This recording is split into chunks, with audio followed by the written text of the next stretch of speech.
क्या आप जानते हैं, ऐसा एक मंत्र है जिसे केवल सुन लेने से ही मन के क्लेश मिटने लगते हैं। ऐसा मंत्र जिसे जब स्वयं भगवान श्री कृष्ण ने उच्चारित किया तो ब्रह्मा, विष्णु, महेश तक मौन हो गए। कहा जाता है, जो इस मंत्र को श्रद्धा से जपता है उसका दुख, भय, रोग और दुर्भाग्य सब समाप्त हो जाते हैं और अंत में वही श्री कृष्ण के धाम तक पहुंचता है। ये कोई साधारण शब्द नहीं, ये श्री कृष्ण के हृदय से निकला दिव्य नाद है। एयुएम कृष्णाय वासुदेवाय हराय परमात्मने प्रणत क्लेशनाशाय गोविंदाय नमो नमः। आज की इस कथा में हम जानेंगे इस मंत्र के हर शब्द में कौन सी शक्ति छिपी है और इसे जपने से क्या फल मिलता है। अगर आपने इसे मन से सुन लिया तो आपके जीवन का अंधकार भी आज मिट सकता है। जब कोई भक्त ओम कृष्णाय वासुदेवाय हरे परमात्मने प्रणत क्लेशनाशाय गोविंदाय नमो नमः मंत्र का उच्चारण करता है तो हर शब्द एक दीपक बनकर उसके भीतर के अंधकार को मिटाता है। आज हम बात करेंगे उस शब्द की जो इस मंत्र का हृदय है। कृष्णाय ये केवल एक नाम नहीं, ये स्वयं आनंद का स्वरूप है। कृष्ण जो हर हृदय को आकर्षित करते हैं, जो करुणा का सागर है, जो ब्रह्मांड के केंद्र में धड़कने वाला प्रेम है। आज हम जानेंगे कृष्णाय का अर्थ क्या है और क्यों ये नाम हर नाम से श्रेष्ठ है और क्यों ये नाम जपने से मनुष्य प्रेम, भक्ति और ज्ञान के शिखर तक पहुंच जाता है। कहते हैं कि जब सृष्टि का आरंभ हुआ तब चारों ओर केवल नाद था, न कोई शब्द, न कोई भाषा, केवल एक अनंत ध्वनि। वह ध्वनि थी एयुएम। उसी एयुएम से ब्रह्मा का जन्म हुआ, विष्णु की लीला आरंभ हुई और महेश की तपस्या प्रकट हुई।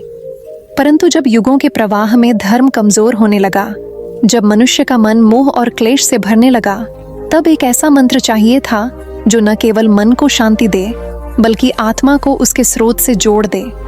तब स्वयं भगवान श्री कृष्ण ने इस मंत्र का प्रकट होना सुनिश्चित किया। यह मंत्र नारद मुनि को प्रकट हुआ था। एक बार नारद जी कैलाश पर्वत से लौट रहे थे।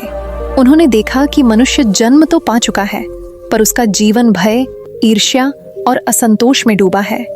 हर व्यक्ति कुछ न कुछ चाहता है पर कोई भी संतुष्ट नहीं। वे बैकुंठ पहुंचे और श्री हरि विष्णु से बोले, प्रभु, कलयुग में मनुष्य का हृदय अशांत है, तप नहीं करता, यज्ञ नहीं करता, भक्ति में मन नहीं लगाता। उसे कौन सा मार्ग दिखाऊं जिससे वह सीधे आप तक पहुंच सके। तब भगवान विष्णु मुस्कुराए और बोले, नारद, जिस नाम का मैं स्वयं भी जप करता हूँ वही मंत्र तुम मानवता को दो। और उन्होंने कहा, एयुएम कृष्णाय वासुदेवाय हरे परमात्मने प्रणत क्लेश नाशाय गोविंदाय नमो नमः। नारद मुनि ने यह मंत्र धरती पर आकर मनुष्यों में फैलाया। उन्होंने कहा, यह मंत्र केवल बोलने के लिए नहीं, जीने के लिए है। जब तुम इसका जप करते हो तब तुम्हारे भीतर श्री कृष्ण प्रकट होते हैं। इस मंत्र का हर शब्द दिव्य ऊर्जा का केंद्र है। आइए हम समझते हैं कि इसमें कौन सा शब्द किस शक्ति का प्रतीक है। एयुएम यह अक्षर नहीं, यह ब्रह्म है। जब हम एयुएम का उच्चारण करते हैं तो हमारे भीतर वह कंपन उत्पन्न होता है जिससे समस्त सृष्टि बनी है। एयुएम जपने से मस्तिष्क शांत होता है, श्वास नियंत्रित होती है और आत्मा के द्वार खुलते हैं। यही कारण है कि श्री कृष्ण ने स्वयं कहा, अक्षराणाम अकारोस्मि, अक्षरों में मैं आ हूं, अर्थात हर ध्वनि में श्री कृष्ण है। एयुएम उनका स्वरूप है और यह मंत्र उसी स्वरूप से आरंभ होता है। इसके बाद आता है कृष्णाय। कृष्ण जिसका अर्थ है जो आकर्षित करे। श्री कृष्ण केवल गोपियों को नहीं, समस्त जगत को आकर्षित करते हैं। उनका नाम सुनते ही मन में आनंद का संचार होता है। वे केवल एक देवता नहीं, एक अनुभूति है। जब कोई भक्त कृष्णाय कहता है तो उसका मन भीतर से पुलकित हो उठता है। उसकी आत्मा पहचानने लगती है कि वही कृष्ण जो बाहर है वे ही भीतर हैं। इस नाम का जप हृदय को कोमल बनाता है और भीतर छिपे प्रेम को जागृत करता है। फिर आता है वासुदेवाय। वासुदेव अर्थात जो सब में वास करता है। श्री कृष्ण वासुदेव के पुत्र हैं, परंतु आध्यात्मिक अर्थ में वे वही हैं जो हर जीव के भीतर वास करते हैं। जब हम वासुदेवाय कहते हैं तो यह केवल उनके पिता का नाम नहीं बल्कि वह सत्य है कि हे प्रभु, आप मुझ में भी हैं, आप सब में हैं। यह अनुभव जब साधक के भीतर उतरता है तब उसे किसी से द्वेष नहीं रहता, क्योंकि उसे हर प्राणी में श्री कृष्ण का अंश दिखने लगता है। यह नाम हमें एकत्व की ओर ले जाता है। हरे, यह शब्द भगवान के उस रूप की स्मृति दिलाता है जो हर कष्ट, हर पाप, हर दुख को हर लेता है। हरि का अर्थ ही होता है जो हरण करे, जो मिटा दे। जब कोई व्यक्ति हरे कहता है तो वह अपने सारे क्लेश, सारे मोह, सारे बंधन उस परम करुणामय के चरणों में अर्पित कर देता है। यह नाम जपते जपते व्यक्ति का मन इतना हल्का हो जाता है कि उसे लगता है जैसे उसके सभी बोझ उतर गए हों। फिर आता है परमात्मने। आत्मा का परम स्वरूप वही श्री कृष्ण है। आत्मा सीमित है, परमात्मा अनंत है। जब कोई साधक इस शब्द को जपता है तो उसका ध्यान भीतर की ओर जाता है। उसे अनुभव होता है कि वह देह नहीं, वह मन नहीं, वह विचार नहीं, वह स्वयं आत्मा है और उस आत्मा का परम घर कृष्ण है। परमात्मने शब्द से जुड़ते ही मनुष्य के भीतर अद्भुत शांति का प्रवाह शुरू होता है। मानो सारा अस्तित्व कह रहा हो, तुम मेरे ही अंश हो। प्रणत क्लेश नाशाय, यह भाग मंत्र का हृदय है। प्रणत का अर्थ है जो पूर्ण समर्पित है, जो झुक गया है। जब हम भगवान के आगे झुकते हैं तो अहंकार समाप्त होता है, और जब अहंकार मिटता है तभी क्लेश मिटते हैं। सारे दुख अहंकार से ही तो आते हैं। जब साधक सच्चे हृदय से कहता है, हे कृष्ण, मैं आपका प्रणत हूँ, तब उसके भीतर जमा वर्षों के क्लेश जल की तरह बह जाते हैं। क्लेश 3 प्रकार के होते हैं, आध्यात्मिक, मानसिक और भौतिक। यह मंत्र इन तीनों को नष्ट करता है। मानसिक क्लेश मिटते हैं क्योंकि मन शांत होता है। भौतिक क्लेश मिटते हैं क्योंकि परिस्थितियों पर प्रभु की कृपा छा जाती है। और आध्यात्मिक क्लेश मिटते हैं क्योंकि आत्मा अपने स्रोत से जुड़ जाती है। फिर आता है गोविंदाय। गोविंद जो गौओं के रक्षक हैं, परंतु केवल इतना नहीं। गो का अर्थ है इंद्रियां, पृथ्वी, ज्ञान। विंद का अर्थ है जो पालन करे, जो नियंत्रित करे। अर्थात गोविंद वह है जो हमारी इंद्रियों, हमारे विचारों और हमारी चेतना के स्वामी हैं। जब कोई गोविंदाय कहता है तो वह अपनी इंद्रियों को प्रभु को समर्पित करता है। यही कारण है कि मीरा कहती हैं, मेरे तो गिरधर गोपाल, दूसरों न कोई। गोविंद का नाम जपते हुए साधक की इंद्रियां नियंत्रित होती है, उसका मन स्थिर होता है और उसका जीवन एक तप बन जाता है। अंत में आता है नमो नमः, द्विगुणित समर्पण। यह 2 बार इसलिए कहा गया है ताकि हम याद रखें कि अहंकार बार बार उठता है। जब हम झुकते हैं, अहंकार उठता है, फिर झुकते हैं, फिर उठता है।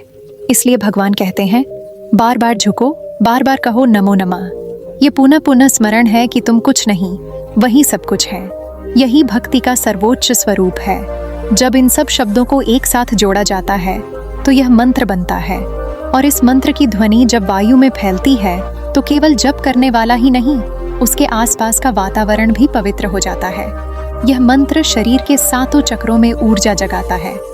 AUM मस्तिष्क को स्पर्श करता है, कृष्णाय हृदय को, वासुदेवाय नाभि को, हरिये कुंडलिनी को, परमात्मने आत्मा को, प्रणत क्लेश नाशाय मन को, गोविंदाय नमो नमः संपूर्ण अस्तित्व को। इसीलिए इसे संपूर्ण मंत्र कहा गया है। अब प्रश्न उठता है, यह मंत्र क्लेश कैसे मिटाता है? क्लेश तब आता है जब मनुष्य सोचता है कि सब कुछ उसके नियंत्रण में है। वह भूल जाता है कि जो देता है वही ले भी सकता है। जब वह यह मंत्र जपता है तो उसके भीतर समर्पण का भाव आता है। धीरे धीरे वह अपने दुखों से ऊपर उठ जाता है। क्लेश का नाश तब नहीं होता जब दुख मिट जाए, बल्कि तब होता है जब मनुष्य दुख के पार देख सके। यह मंत्र मनुष्य को वही दृष्टि देता है जो श्री कृष्ण ने अर्जुन को दी थी। कुरुक्षेत्र के युद्ध में जब अर्जुन निराश था, तब श्री कृष्ण ने कहा था, मामेकम शरणम व्रज, अर्थात केवल मेरी शरण में आओ, मैं तुम्हारे सब पापों से मुक्ति दूंगा। यही इस मंत्र का सार है। जब हम प्रणत क्लेश नाशाय कहते हैं तो वास्तव में हम वही बात दोहरा रहे हैं, हे प्रभु, मैं आपकी शरण में हूँ, आप मेरे क्लेश हर लीजिए। और जैसे ही यह भाव सच्चे हृदय से निकलता है, भगवान स्वयं सक्रिय हो जाते हैं। वह अदृश्य हाथ जो हमेशा हमारे जीवन को संचालित करता है, वह हमारे पक्ष में काम करने लगता है। श्रीमद् भागवत में एक कथा आती है। एक बार एक ब्राह्मण बार बार यह मंत्र जपता था। उसके घर में गरीबी थी, बीमारियां थीं और लोग उसे ताने मारते थे कि भगवान कहाँ है, लेकिन वह रुकता नहीं था। एक दिन वह बेहोश होकर गिर पड़ा। लोगों ने सोचा कि मर गया, पर जब उसने आंखें खोलीं तो बोला, मैंने श्री कृष्ण को देखा। उन्होंने मुझसे कहा, अब तेरे क्लेश नष्ट हुए। उसी दिन से उसका जीवन बदल गया। यह कहानी बताती है कि इस मंत्र का फल त्वरित नहीं परंतु अटल है। नाम जप की महिमा तो स्वयं श्री कृष्ण ने दी है। उन्होंने कहा था, नाम के बिना मैं मिल भी नहीं सकता। श्री कृष्ण का नाम ही उनका स्वरूप है। जो नाम जपता है वह भगवान को पकड़ लेता है, जैसे कोई बच्चा अपनी माँ की उंगली पकड़ता है। यह मंत्र हमें वह उंगली देता है जिससे हम हर अंधकार से पार जा सकते हैं। आज के कलयुग में जब मनुष्य का मन भटक चुका है, तब यह मंत्र सबसे सरल मार्ग है। इसमें न कोई यज्ञ चाहिए, न कोई कठिन तपस्या, बस श्रद्धा चाहिए। जब कोई व्यक्ति रोते हुए इस मंत्र को जपता है तो उसके आंसू सीधे श्री कृष्ण के चरणों तक पहुंचते हैं, और जब भगवान मुस्कुराते हैं तब क्लेश का नामो निशान मिट जाता है। कहा जाता है कि यह मंत्र केवल मनुष्य के जीवन को नहीं, उसकी मृत्यु को भी पवित्र करता है। जब कोई प्राणी इस मंत्र का जप करते हुए देह त्यागता है तो उसके कानों में स्वयं श्री कृष्ण यह कहते हैं, अब तू मुक्त है, मेरे धाम चल। ऐसा इसलिए क्योंकि यह मंत्र केवल शब्द नहीं, यह आत्मा और परमात्मा का संवाद है। इसलिए जब भी जीवन में दुख, भय, भ्रम या अधूरापन महसूस हो, बस एक बार यह मंत्र कहिए, एयूएम कृष्णाय वासुदेवाय हरे परमात्मने प्रणत क्लेश नाशाय गोविंदाय नमो नमः। आप पाएंगे कि आपकी सांसें शांत हैं, मन स्थिर है और एक अदृश्य हाथ आपके सिर पर है। यही इसका फल है, यही इसका रहस्य है। जय श्री कृष्णा। प्रिय मित्र, वीडियो को शुरू करने से पहले आइए प्रार्थना करें। हे कृष्ण, जो भी भक्त आज यह अमृतवाणी को सुन रहा है, उनके जीवन में आपका कृपा सदा बने रहे और उनके सभी कष्ट दूर हो। मित्रों, यह अद्भुत वाणी को सुनने से पहले अपने विचार और भक्ति को व्यक्त करते हुए नीचे कमेंट में जय श्री कृष्ण राधे राधे जरूर लिखें। आपकी यह भक्ति हमारी इस यात्रा को और भी पावन बनाएगी।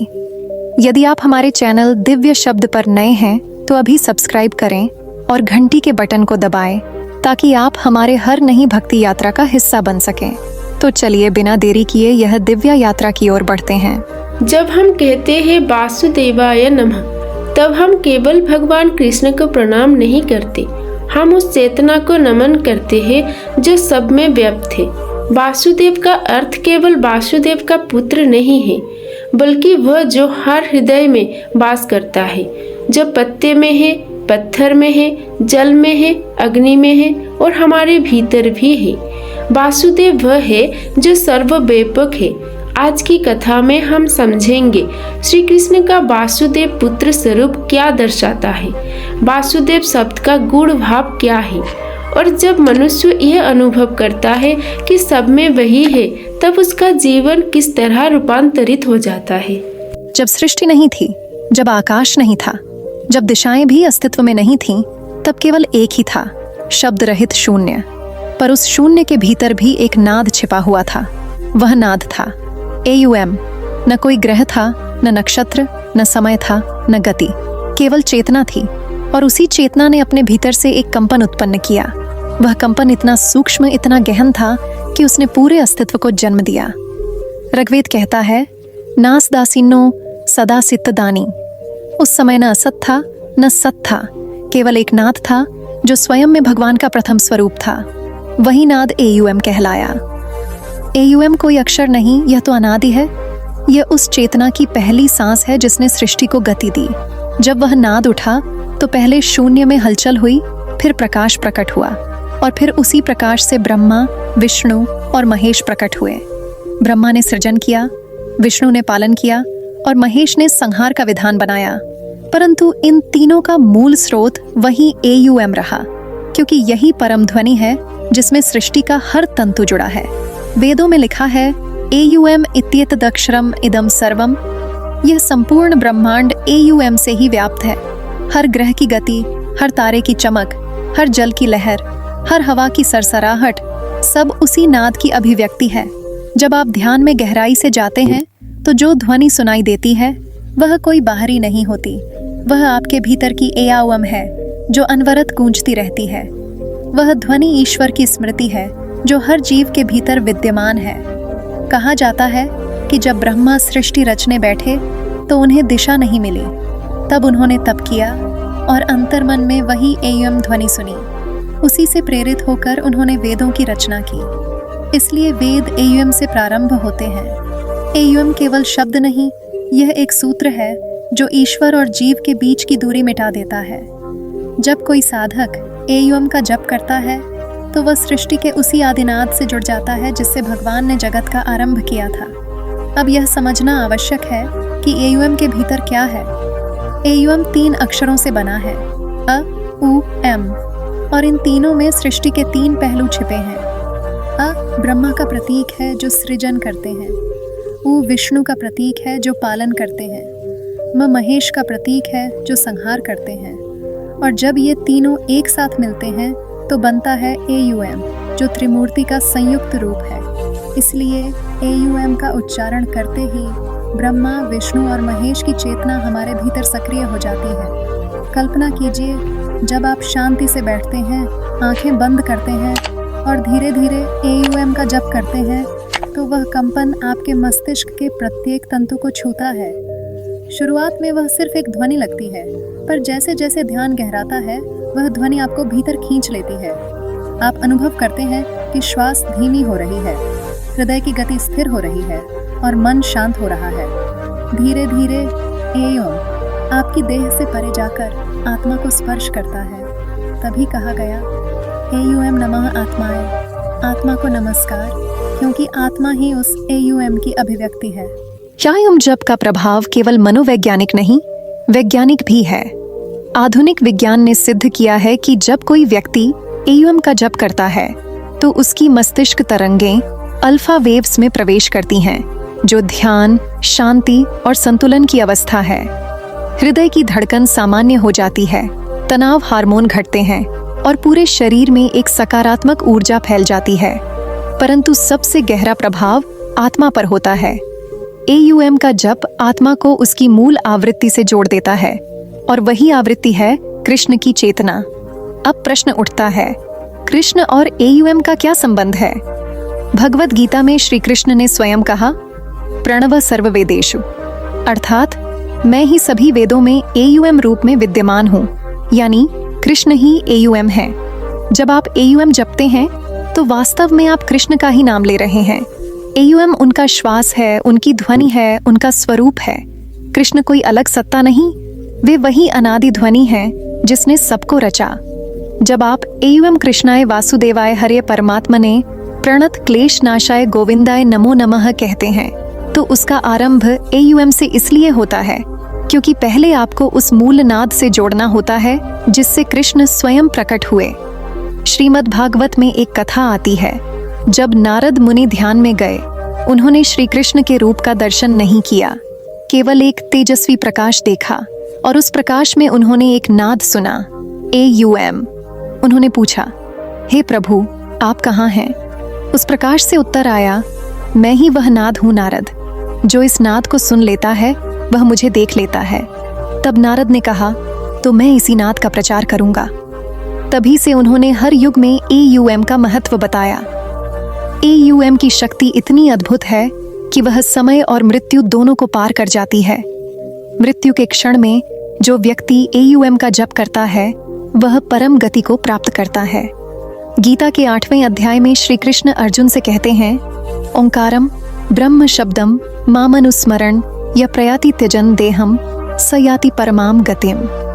अर्थात जो व्यक्ति देह त्यागते समय एयुएम का स्मरण करता है वह परम धाम को प्राप्त करता है। यह कोई प्रतीकात्मक कथन नहीं, यह सच्चाई है, क्योंकि मृत्यु के समय जब इंद्रियां शिथिल होती हैं, केवल चेतना शेष रहती है और उस चेतना का अंतिम स्पंदन यदि एयुएम हो तो आत्मा सीधे उसके स्रोत में विलीन हो जाती है। कई ऋषि मुनियों ने एयुएम का प्रयोग साधना में किया। पतंजलि योग सूत्र में लिखा है, तस्य वाचक प्रणव, ईश्वर का वाचक शब्द एयुएम है, यानी अगर आप ईश्वर से जुड़ना चाहते हैं तो AUM वह माध्यम है। कुछ लोग पूछते हैं, क्या AUM जपने से भगवान प्रकट होते हैं? उत्तर है नहीं। AUM जपने से आप स्वयं भगवान में प्रकट हो जाते हैं। यह मंत्र भीतर के अंधकार को मिटाकर आपकी चेतना को उसी स्तर पर ले जाता है जहां कृष्ण की चेतना विद्यमान है। यही कारण है कि भक्त जब गहराई से AUM में डूबता है तो उसे संगीत नहीं सुनाई देता, बल्कि मौन सुनाई देता है। और वही मौन AUM का सर्वोच्च रूप है। सृष्टि के प्रत्येक तत्व में AUM छिपा है। अग्नि जलाने पर जो फट की ध्वनि होती है वह अ का रूप है। वायु के बहने पर जो गूंज होती है वह उ का रूप है। और जब सब शांत हो जाता है तब जो मौन शेष रहता है वह अम का रूप है। इस तरह सृष्टि का हर कार्य AUM के 3 स्वरूपों से चलता है। इसी से त्रिगुण सत्व रज तम प्रकट हुए। यही कारण है कि श्री कृष्ण ने कहा, त्रैगुण्य विषया वेदा निस्त्रैगुण्यो भव अर्जुन, अर्थात 3 गुणों से ऊपर उठो। और यह तभी संभव है जब तुम AUM के मूल में उतर जाओ। AUM का जप करते हुए यदि कोई साधक श्री कृष्ण का ध्यान करे तो वह नाम और नाद दोनों का संगम प्राप्त करता है, क्योंकि कृष्ण स्वयं AUM है और उनका नाम उस AUM का भक्ति रूप है। जहाँ केवल AUM का जप ध्यान का मार्ग है, वहीं AUM कृष्णाय वासुदेवाय का जप भक्ति का मार्ग है। एक में शांति है, दूसरे में प्रेम। और जब शांति और प्रेम मिलते हैं तो जन्म मृत्यु का बंधन टूट जाता है। मनुष्य के शरीर में भी AUM का स्थान है। जब हम गहरी सांस लेते हैं और छोड़ते हैं तो ध्यान दीजिए, हर श्वास के साथ हल्की सी O की ध्वनि और हर निश्वास के साथ M की ध्वनि निकलती है। यानी हर जीव बिना जाने AUM जपता है। यही जीवन की ध्वनि है। इसलिए कहा गया, प्राण वो हम, मैं ही वह प्राण हूँ जो हर प्राणी में बह रहा है। जब साधक सचेत होकर इस श्वास को AUM से जोड़ देता है तो जीवन स्वयं ध्यान बन जाता है। कृष्ण ने कहा था, मैं वही हूँ जिससे सब प्रकट होते हैं और जिसमें सब लीन होते हैं। वही AUM का कार्य है, सृष्टि से लेकर संहार तक सबको जोड़ना। एक बीज जब मिट्टी में जाता है तो पहले वह मौन होता है, फिर भीतर हलचल होती है और वह AUM के नाद से जुड़कर अंकुर बन जाता है। यही प्रकृति का नियम है। हर परिवर्तन एक नाद से शुरू होता है और वही नाद AUM है। जब मनुष्य AUM का जप करता है तो उसके जीवन में भी वही सृजन आरंभ होता है। उसके भीतर नई ऊर्जा, नई सोच और नई दृष्टि उत्पन्न होती है। धीरे धीरे उसका अहंकार गलने लगता है। वह जानने लगता है कि मैं नहीं कर रहा, वही कर रहा है। और जब यह भाव आ जाता है तब मनुष्य मुक्त हो जाता है। यहाँ यह समझना आवश्यक है कि AUM का अर्थ केवल आरंभ नहीं बल्कि अंत भी है। जब कोई साधक AUM में प्रवेश करता है तो उसे एहसास होता है कि वही जन्म है, वही मृत्यु है, वही बीच की यात्रा है। सब कुछ उसी में समाया है। यही कारण है कि उपनिषदों ने कहा, AUM पूर्णमदः पूर्णमिदम्, यह पूर्ण है और उसी से सब कुछ प्रकट हुआ है। जो इस AUM को समझ लेता है उसे जीवन में कुछ बाकी नहीं रहता। वह जान जाता है कि ईश्वर बाहर नहीं भीतर है। कृष्ण कोई मूर्ति नहीं, वह वही ध्वनि है जो हर हृदय में गूंज रही है। आज जब हम कहते हैं AUM कृष्णाय वासुदेवाय हरे परमात्मने प्रणत क्लेश नाशाय गोविंदाय नमो नमः, तो AUM उस द्वार की तरह है जिससे हम प्रवेश करते हैं और कृष्ण उस साक्षात प्रभु हैं जो उस द्वार के पार खड़े हैं। यह मंत्र हमें याद दिलाता है कि ईश्वर तक पहुंचने के लिए पहले उसकी ध्वनि में डूबना पड़ता है। और जब हम AUM में डूब जाते हैं तो हमें पता चलता है कि हम कभी उससे अलग थे ही नहीं। AUM का जप करते हुए जीवन का हर क्षण भक्ति बन जाता है। सूर्य उगता है, वह भी AUM। हवा बहती है, वह भी AUM। नदी गाती है, वह भी AUM। और जब मनुष्य प्रेम से हे कृष्ण कहता है तो वह उसी AUM का हृदय बन जाता है। यही है इस सृष्टि का रहस्य, यही है AUM का नाद। कहते हैं संसार में ऐसा कोई दुख नहीं जिसे भगवान हरि दूर न कर सके। बस एक शब्द हरे अपने भीतर इतनी दिव्य शक्ति रखता है कि यह पापों का हरता है, मोह का हरता है और दुखों का भी हरता है। आज हम उसी शब्द के रहस्य में उतरेंगे जो केवल एक उच्चारण नहीं बल्कि मोक्ष का द्वार है। आइए हरे के उस दिव्य भाव को समझते हैं जो श्री कृष्ण के हृदय से प्रकट होकर सीधे हमारे आत्मा को छू जाता है। संसार में जब भी कोई नाम लिया जाता है वह किसी रूप या व्यक्ति से जुड़ा होता है, परंतु जब हम कृष्ण कहते हैं तो वह केवल व्यक्ति का नहीं, स्वयं परम सत्ता का नाम है। कृष्ण का अर्थ है आकर्षण। संस्कृत में कृष धातु का अर्थ होता है आकर्षित करना और अण प्रत्यय जोड़ने से बनता है जो सबको अपनी ओर खींच ले। अर्थात कृष्ण वह है जो हृदय, मन, आत्मा और चेतना सबको अपने प्रेम में बांध लेते हैं। उनके नाम का उच्चारण मात्र ही मानव के भीतर सुप्त आनंद को जगा देता है, मानो किसी ने अंधेरी गुफा में दीपक जलाया हो। कृष्ण का नाम लेने से पहले ही उनके स्वरूप की झलक मन के भीतर उतरने लगती है। वे गोरे नहीं, वे श्याम हैं। उनका रंग काला नहीं बल्कि अनंत का प्रतीक है। वह श्याम वर्ण इस बात का द्योतक है कि वे सबको अपने भीतर समा लेते हैं। जैसे आकाश सबको समाहित कर लेता है, जैसे समुद्र सबको आकर्षित कर अपने भीतर शांत कर देता है, उनके श्याम रूप में ही ब्रह्मांड की गहराई छिपी है।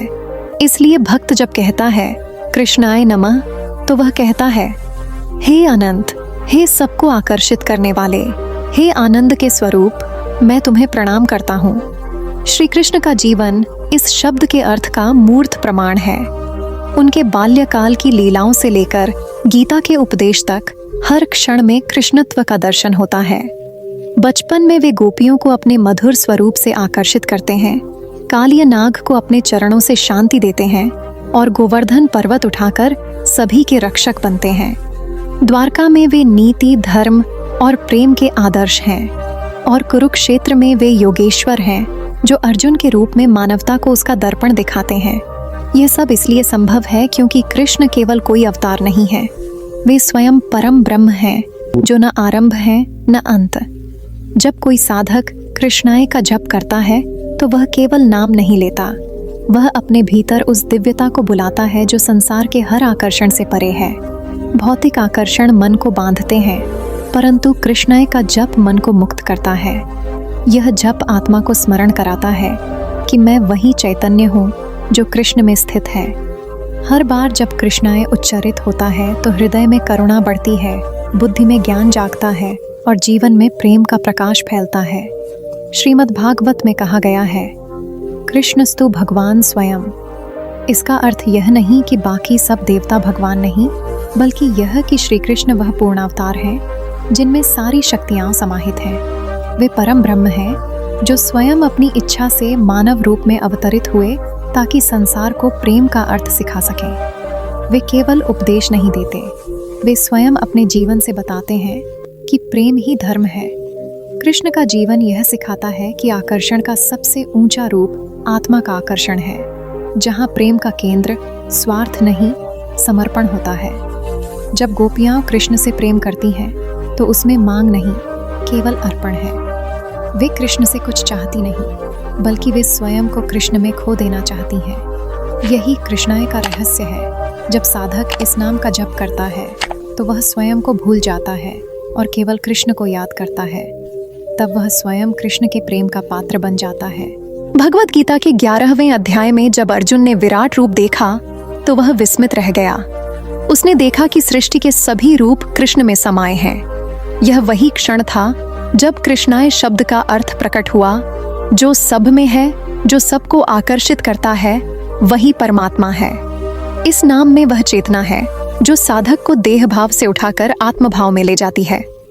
कृष्ण का नाम जपना केवल भक्ति नहीं, ध्यान की सर्वोच्च अवस्था है। जब कोई व्यक्ति गहरे भाव से कृष्णाय का उच्चारण करता है तो उसका श्वास उस नाम के साथ एकाकार हो जाता है। प्रत्येक श्वास में क्री और क्षण की ध्वनि मिलकर भीतर आनंद का संगीत रचती है। धीरे धीरे वह संगीत मन को शांत करता है और व्यक्ति को वही अनुभव होता है जिसे उपनिषदों ने कहा सच्चिदानंद स्वरूपम। कृष्ण का श्याम रंग केवल भौतिक नहीं है, वह उस परा चेतना का प्रतीक है जहां प्रकाश और अंधकार दोनों विलीन हो जाते हैं। यह रंग हमें सिखाता है कि जीवन केवल उजाले में नहीं, अंधकार में भी भगवान है। जब भक्त अपने दुखों में कृष्णाय कहता है तो वह मानो कहता है, हे प्रभु, आप मेरे अंधकार में भी उपस्थित हैं। यही कारण है कि श्री कृष्ण भक्त के क्लेश हरते हैं, क्योंकि वे अंधकार को नहीं मिटाते, वे उसमें भी प्रेम जगा देते हैं। कृष्ण का आकर्षण भौतिक नहीं, आत्मिक है।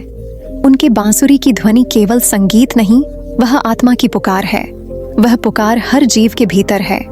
जब वह नाम जपता है तो उसकी आत्मा उत्तर देती है।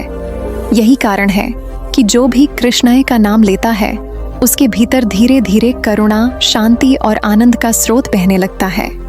भक्ति का मार्ग तब पूर्ण होता है जब साधक का कृष्णाय जप कृष्ण मैं हूं के अनुभव में बदल जाता है।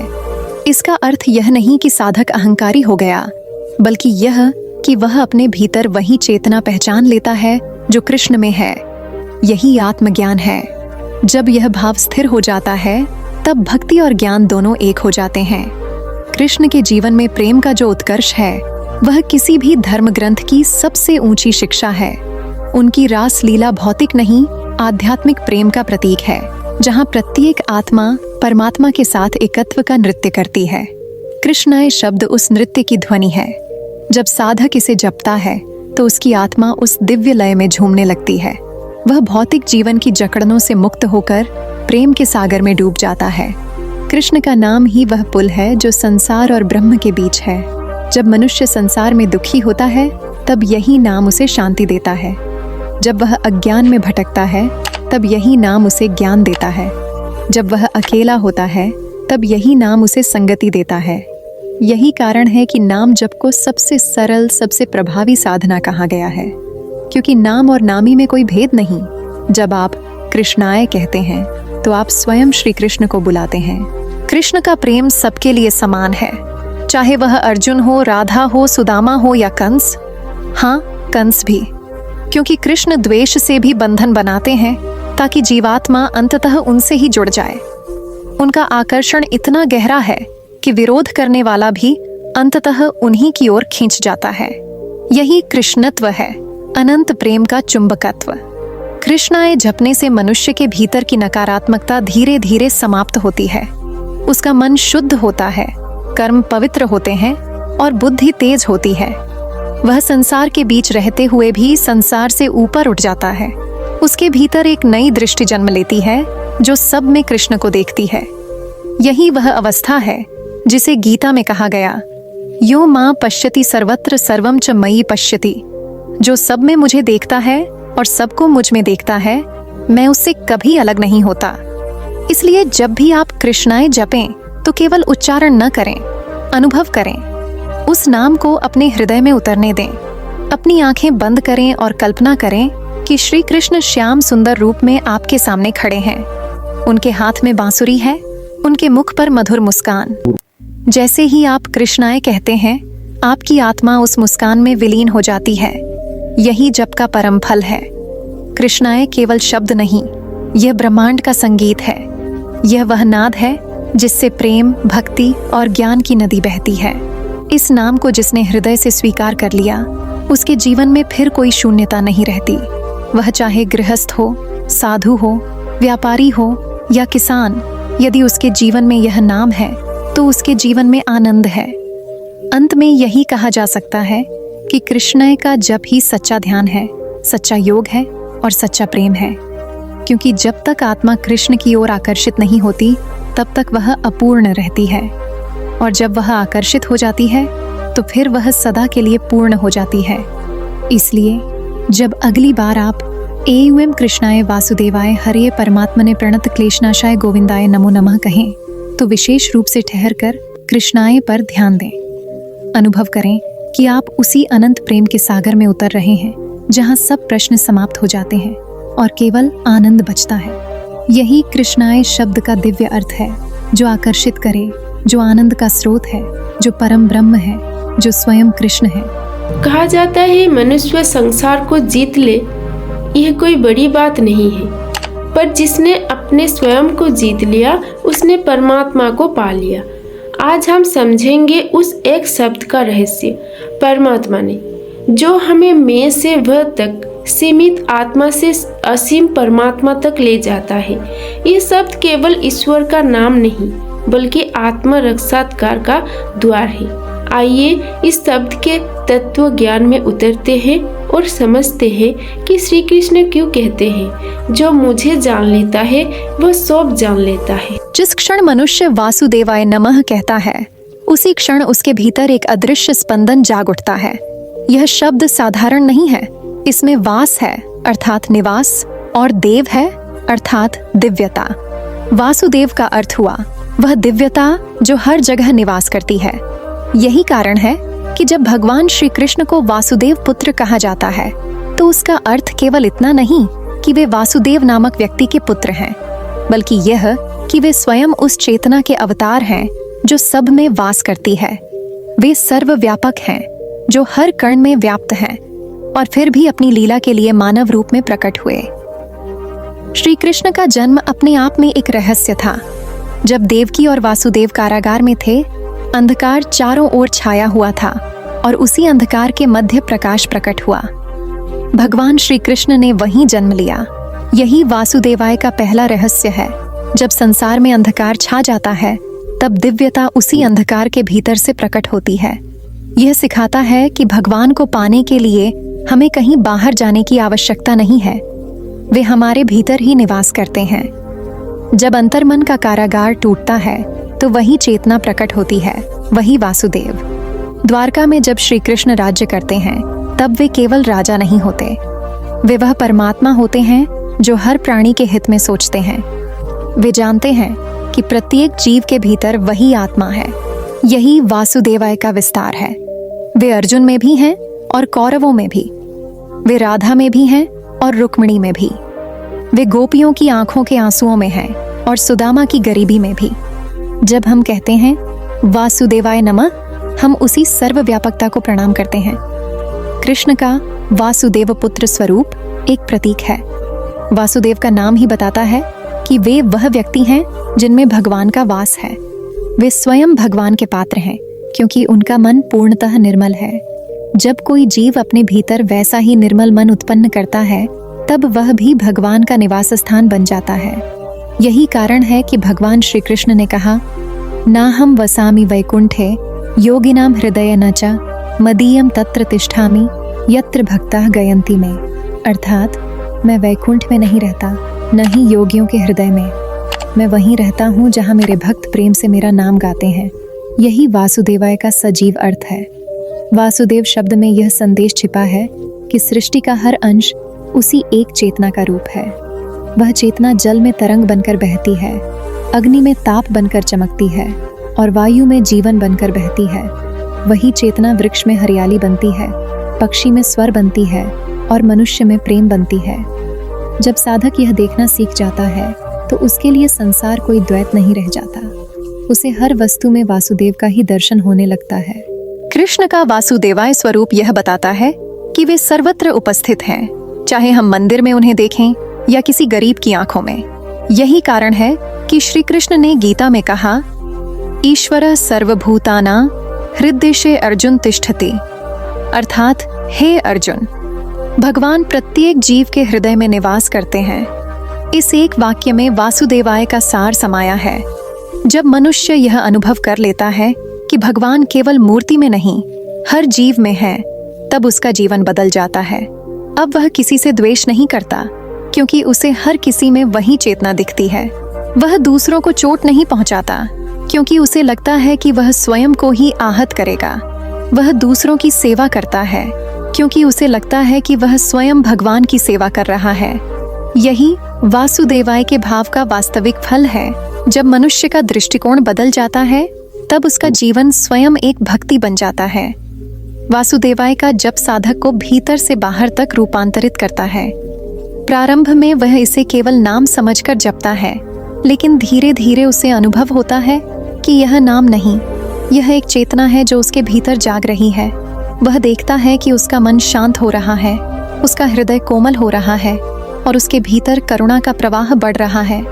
यही वह क्षण है जब जप साधना बन जाता है और साधना अनुभव में बदल जाती है। वासुदेव का पुत्र होना केवल शारीरिक जन्म नहीं है, यह उस आध्यात्मिक स्थिति का प्रतीक है जहां आत्मा ने अपने भीतर परमात्मा का जन्म कराया है। जब भक्त का हृदय पूर्ण श्रद्धा से भर जाता है, तब उसमें वासुदेव जन्म लेते हैं। तब साधक केवल भगवान का उपासक नहीं रहता, वह स्वयं भगवान का माध्यम बन जाता है। यही कारण है कि सच्चा भक्त अपने भीतर वह प्रकाश महसूस करता है जो द्वारका की नगरी में फैला था, जहाँ श्री कृष्ण शासन करते थे और हर घर में आनंद था। वासुदेवाय का अर्थ है वह जिसमें सबका वास है और जो सब में वास करता है। जब कोई साधक इस सत्य को जीना शुरू करता है तो उसके लिए संसार कोई युद्ध क्षेत्र नहीं रह जाता, बल्कि ईश्वर का खेल बन जाता है। उसे दूसरों के दोष नहीं दिखते, केवल भगवान के विभिन्न रूप दिखते हैं। यही ज्ञान, यही दृष्टि गीता का मूल है। कृष्ण ने अर्जुन से कहा था, सर्वधर्मान परित्यज्य मामेकम शरणम व्रज। इसका अर्थ केवल यह नहीं कि सारे धर्म छोड़ दो, बल्कि यह कि सारे भेद छोड़ दो, सबको एक मानो, क्योंकि सब में मैं ही हूँ। यही वासुदेवाय का सच्चा भाव है, सब में वही है। जब यह अनुभव पक्का हो जाता है तो मनुष्य के भीतर कोई भय नहीं बचता, कोई द्वेष नहीं बचता, कोई अकेलापन नहीं बचता। वह हर क्षण भगवान की उपस्थिति महसूस करता है। वासुदेवाय जप का एक रहस्य यह भी है कि यह नाम साधक के भीतर उस शक्ति को जागृत करता है जो उसे संतुलित रखती है। जीवन में कितने ही उतार चढ़ाव आए, वह विचलित नहीं होता, क्योंकि उसे पता होता है कि हर घटना के पीछे वही चेतना काम कर रही है जो सर्वव्यापक है। यही संतुलन भक्ति का सार है। जब कोई व्यक्ति अपने जीवन में यह भाव ले आता है कि सब में वही है, तब उसका व्यवहार बदल जाता है। अब वह केवल अपने लिए नहीं जीता, बल्कि हर प्राणी के कल्याण के लिए जीता है। उसके भीतर स्वतः सेवा की भावना जन्म लेती है। वह गरीबों में भगवान को देखता है, बीमारों में भगवान को देखता है और यहाँ तक कि अपने शत्रु में भी भगवान को देखता है। यह दृष्टि उसे मुक्त कर देती है।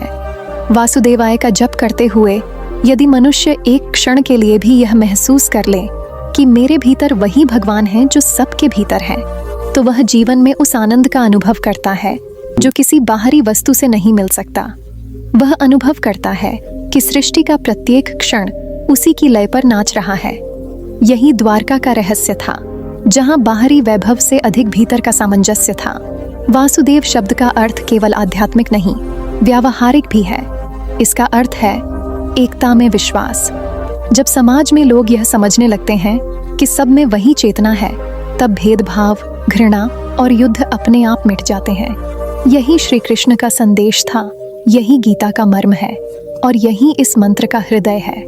अंततः जब साधक इस नाम में पूरी तरह डूब जाता है, तो वह अनुभव करता है कि मैं भगवान से अलग नहीं हूँ, बल्कि उसी का अंश हूँ। वह अब किसी बाहरी लक्ष्य की ओर नहीं दौड़ता, क्योंकि उसे पता होता है कि लक्ष्य तो उसके भीतर ही है। यही आत्म साक्षात्कार है। यही वह क्षण है जब मनुष्य स्वयं वासुदेव पुत्र बन जाता है, क्योंकि अब भगवान उसके भीतर जन्म ले चुके होते हैं। इसलिए वासुदेवाय नमः केवल प्रणाम नहीं है, यह जागरण है। यह स्मरण है कि हम सब उसी परम चेतना के अंश हैं। जब यह भाव स्थिर हो जाता है, तब जीवन में करुणा, प्रेम और शांति का प्रवाह कभी नहीं रुकता। यही इस भाग का निष्कर्ष है। वासुदेवाय का अर्थ केवल नाम नहीं, बल्कि अनुभव है कि हर प्राणी, हर वस्तु, हर क्षण में वही वास करता है। और जब मनुष्य यह अनुभव कर लेता है, तब उसका जीवन स्वयं भगवान की लीला बन जाता है। जब कोई भक्त हरे शब्द का जप करता है, तब वह केवल एक नाम नहीं ले रहा होता, वह उस शक्ति को पुकार रहा होता है जो ब्रह्मांड के हर कण में व्याप्त है। हरि का अर्थ है जो हर लेता है। और क्या हरता है भगवान? वह दुख हरते हैं, मोह हरते हैं, पाप हरते हैं, भ्रम हरते हैं। इसीलिए हमारे वेद, पुराण और उपनिषद कहते हैं, हरिर्हि सर्व पापानि हन्ति, अर्थात हरि के स्मरण से सभी पाप नष्ट हो जाते हैं। हरि केवल एक नाम नहीं है, बल्कि वह एक स्थिति है। जब मनुष्य अपने भीतर की नकारात्मकता से लड़ते लड़ते थक जाता है, जब संसार की मोह माया उसे जकड़ लेती है, जब कोई रास्ता दिखाई नहीं देता, तब हरिये का उच्चारण आत्मा में ऐसी रोशनी जलाता है कि अंधकार अपने आप भागने लगता है। यह शब्द मन के भीतर गहराई से प्रवेश करता है और वहां छिपे हुए उन सभी संस्कारों को शुद्ध कर देता है जो हमें बार बार जन्म मरण के चक्र में खींचते हैं। हरि शब्द का अर्थ केवल दुख हरना नहीं, बल्कि मुक्ति देना भी है। जब भगवान विष्णु को हरि कहा जाता है, तब यह स्वीकार किया जाता है कि वही ब्रह्मांड के पालन करता है, वही सभी जीवों के रक्षक हैं और वही कर्मों के बंधन को काटने वाले हैं। श्री कृष्ण स्वयं कहते हैं, मामेकम शरणम व्रज, अर्थात जब तू मुझे शरण लेगा तब मैं तेरे सभी पाप हर लूंगा। यही हरिये का सार है। जो शरण में आता है उसका क्लेश हर लिया जाता है। अब सोचिए, इस शब्द की गहराई कितनी व्यापक है। हरिये में 3 भाव छिपे हैं। पहला स्मरण, दूसरा समर्पण और तीसरा शुद्ध। जब कोई मनुष्य हरि का स्मरण करता है तो वह अपने भीतर उस ईश्वर की उपस्थिति को महसूस करता है। जब वह समर्पण करता है तो अहंकार गल जाता है और जब वह शुद्ध होता है तो आत्मा अपने वास्तविक स्वरूप में लौट आती है, जो कि स्वयं हरि है। पुराणों में अनेक उदाहरण हैं जहां हरये नाम का जप करने से असंभव कार्य संभव हुआ। एक प्रसिद्ध कथा आती है। एक साधक था जिसका नाम धीरानंद था। वह जंगल में अकेला रहता था और दिन रात भगवान हरि का स्मरण करता था। उसका शरीर कमजोर था, जीवन कठिन था, लेकिन उसका विश्वास अटूट था। एक दिन गांव में भयंकर सूखा पड़ा। लोग भूख से तड़पने लगे। सभी देवताओं की पूजा हुई, यज्ञ हुए, लेकिन वर्षा नहीं हुई। तब गांव के लोग उस साधक के पास पहुंचे और बोले, धीरानंद, तुम तो हरि के भक्त हो, कुछ करो। धीरानंद ने मुस्कुराते हुए कहा, मैं कुछ नहीं कर सकता, लेकिन हरि कर सकता है। वह गांव के बीच खड़ा हुआ, आंखें बंद की और बस एक शब्द बोलता रहा, हरे हरे हरे। उसकी आवाज में कोई जादू नहीं था, पर उसका भाव निर्मल था। वह शब्द जैसे जैसे वातावरण में गूंजता गया, वैसे वैसे बादल उमड़ने लगे। कुछ ही क्षणों में वर्षा होने लगी। लोगों ने जय जयकार की, पर साधक ने सिर झुका लिया और कहा, मैंने कुछ नहीं किया, हरि ने अपने भक्तों के क्लेश हर लिए। यह कथा प्रतीक है कि जब भक्ति सच्ची होती है तो भगवान अपने नाम से ही उत्तर देते हैं। हरे शब्द का जप मात्र ध्वनि नहीं है, यह ब्रह्मांड में कंपन पैदा करता है। आधुनिक विज्ञान भी अब यह स्वीकार करने लगा है कि ध्वनि तरंगों का प्रभाव शरीर और मन दोनों पर होता है। लेकिन हरे केवल ध्वनि नहीं, ये चेतना का स्पंदन है जो हर बार हमें हमारी दिव्यता की याद दिलाता है। हरि के अनेक रूप हैं। विष्णु हरि हैं, नृसिंह हरि हैं, वामन हरि हैं और स्वयं श्री कृष्ण हरि हैं। जब हरि वामन बनकर बलि महाराज के पास गए तब उन्होंने 3 पग भूमि मांगी। 2 पग में उन्होंने पूरा ब्रह्मांड नाप लिया और तीसरे पग में बलि ने अपना सिर दे दिया। वह तीसरा पग क्या था? समर्पण। और उसी समर्पण ने बलि को अमर बना दिया। हरि ने न केवल उसका अभिमान हर लिया, बल्कि उसे अपने लोक में स्थान दिया। यही हरिये का रहस्य है। यह केवल दुख हरने वाला नहीं, बल्कि हृदय को झुकाने वाला नाम है। कभी कभी लोग कहते हैं, हम भगवान को याद करते हैं, फिर भी हमारे जीवन में दुख क्यों आते हैं? इसका उत्तर भी हरिये में ही छिपा है। जब हरि पाप हरते हैं, तब वह केवल परिणाम नहीं हरते, वह उसके कारणों को भी समाप्त करते हैं। यह प्रक्रिया कभी कभी कष्टदायक लगती है, जैसे कोई वैद्य जख्म को साफ करता है, वह जलता है पर उसी से ठीक होता है। उसी प्रकार जब हम हरिये जपते हैं, तब भीतर छिपे कर्म, वासनाएं और अहंकार के कांटे निकलने लगते हैं। यही कारण है कि प्रारंभ में जप के समय कभी कभी मन बेचैन होता है, पर वही बेचैनी मुक्ति का संकेत होती है। श्री कृष्ण स्वयं हरि हैं, क्योंकि उन्होंने हर रूप में भक्तों के क्लेश हर लिए। गीता के युद्ध में उन्होंने अर्जुन का मोह हर लिया। गोवर्धन पर उन्होंने इंद्र के अहंकार को हर लिया। कालिया नाग पर नृत्य कर उन्होंने अधर्म का विष हर लिया और रुक्मिणी के हृदय में प्रेम का संदेह हर लिया। हरि की यही लीला है। जो दुख में है वह हरता है, जो भ्रम में है वह सच्चाई दिखाता है, जो भटके हैं उन्हें मार्ग देता है।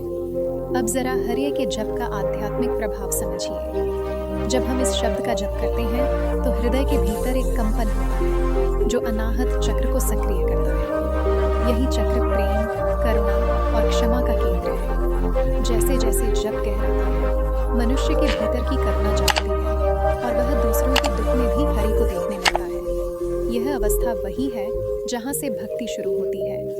एक बार नारद मुनि ने श्री विष्णु से पूछा, प्रभु, जब कोई आपका नाम लेता है तो आप क्या करते हैं?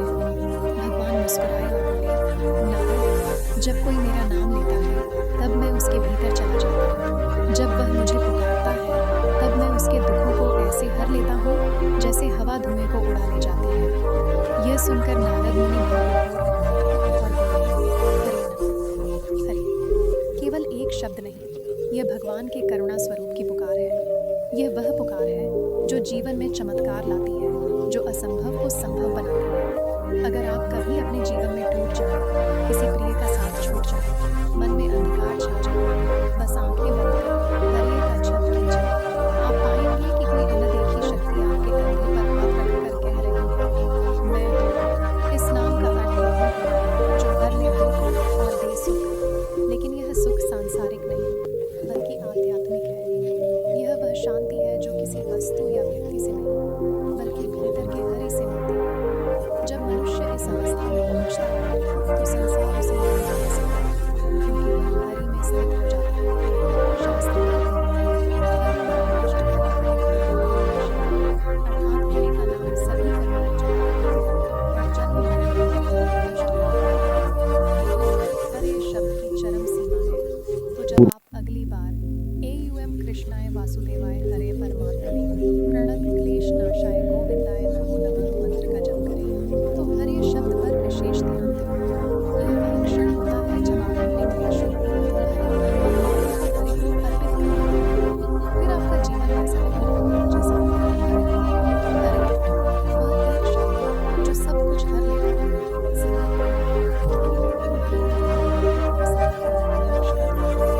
परमात्मा ने यह शब्द जैसे ही उच्चारित होता है, भीतर एक गहरी शांति उतर आती है।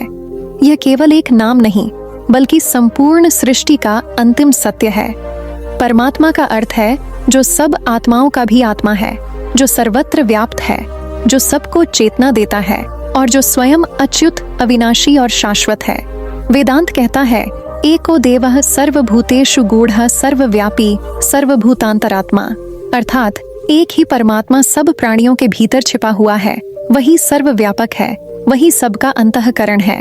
जब हम कहते हैं परमात्मा ने नमः, तब हम उस सर्वोच्च सत्ता को प्रणाम कर रहे होते हैं, जो हमारे भीतर भी है और बाहर भी।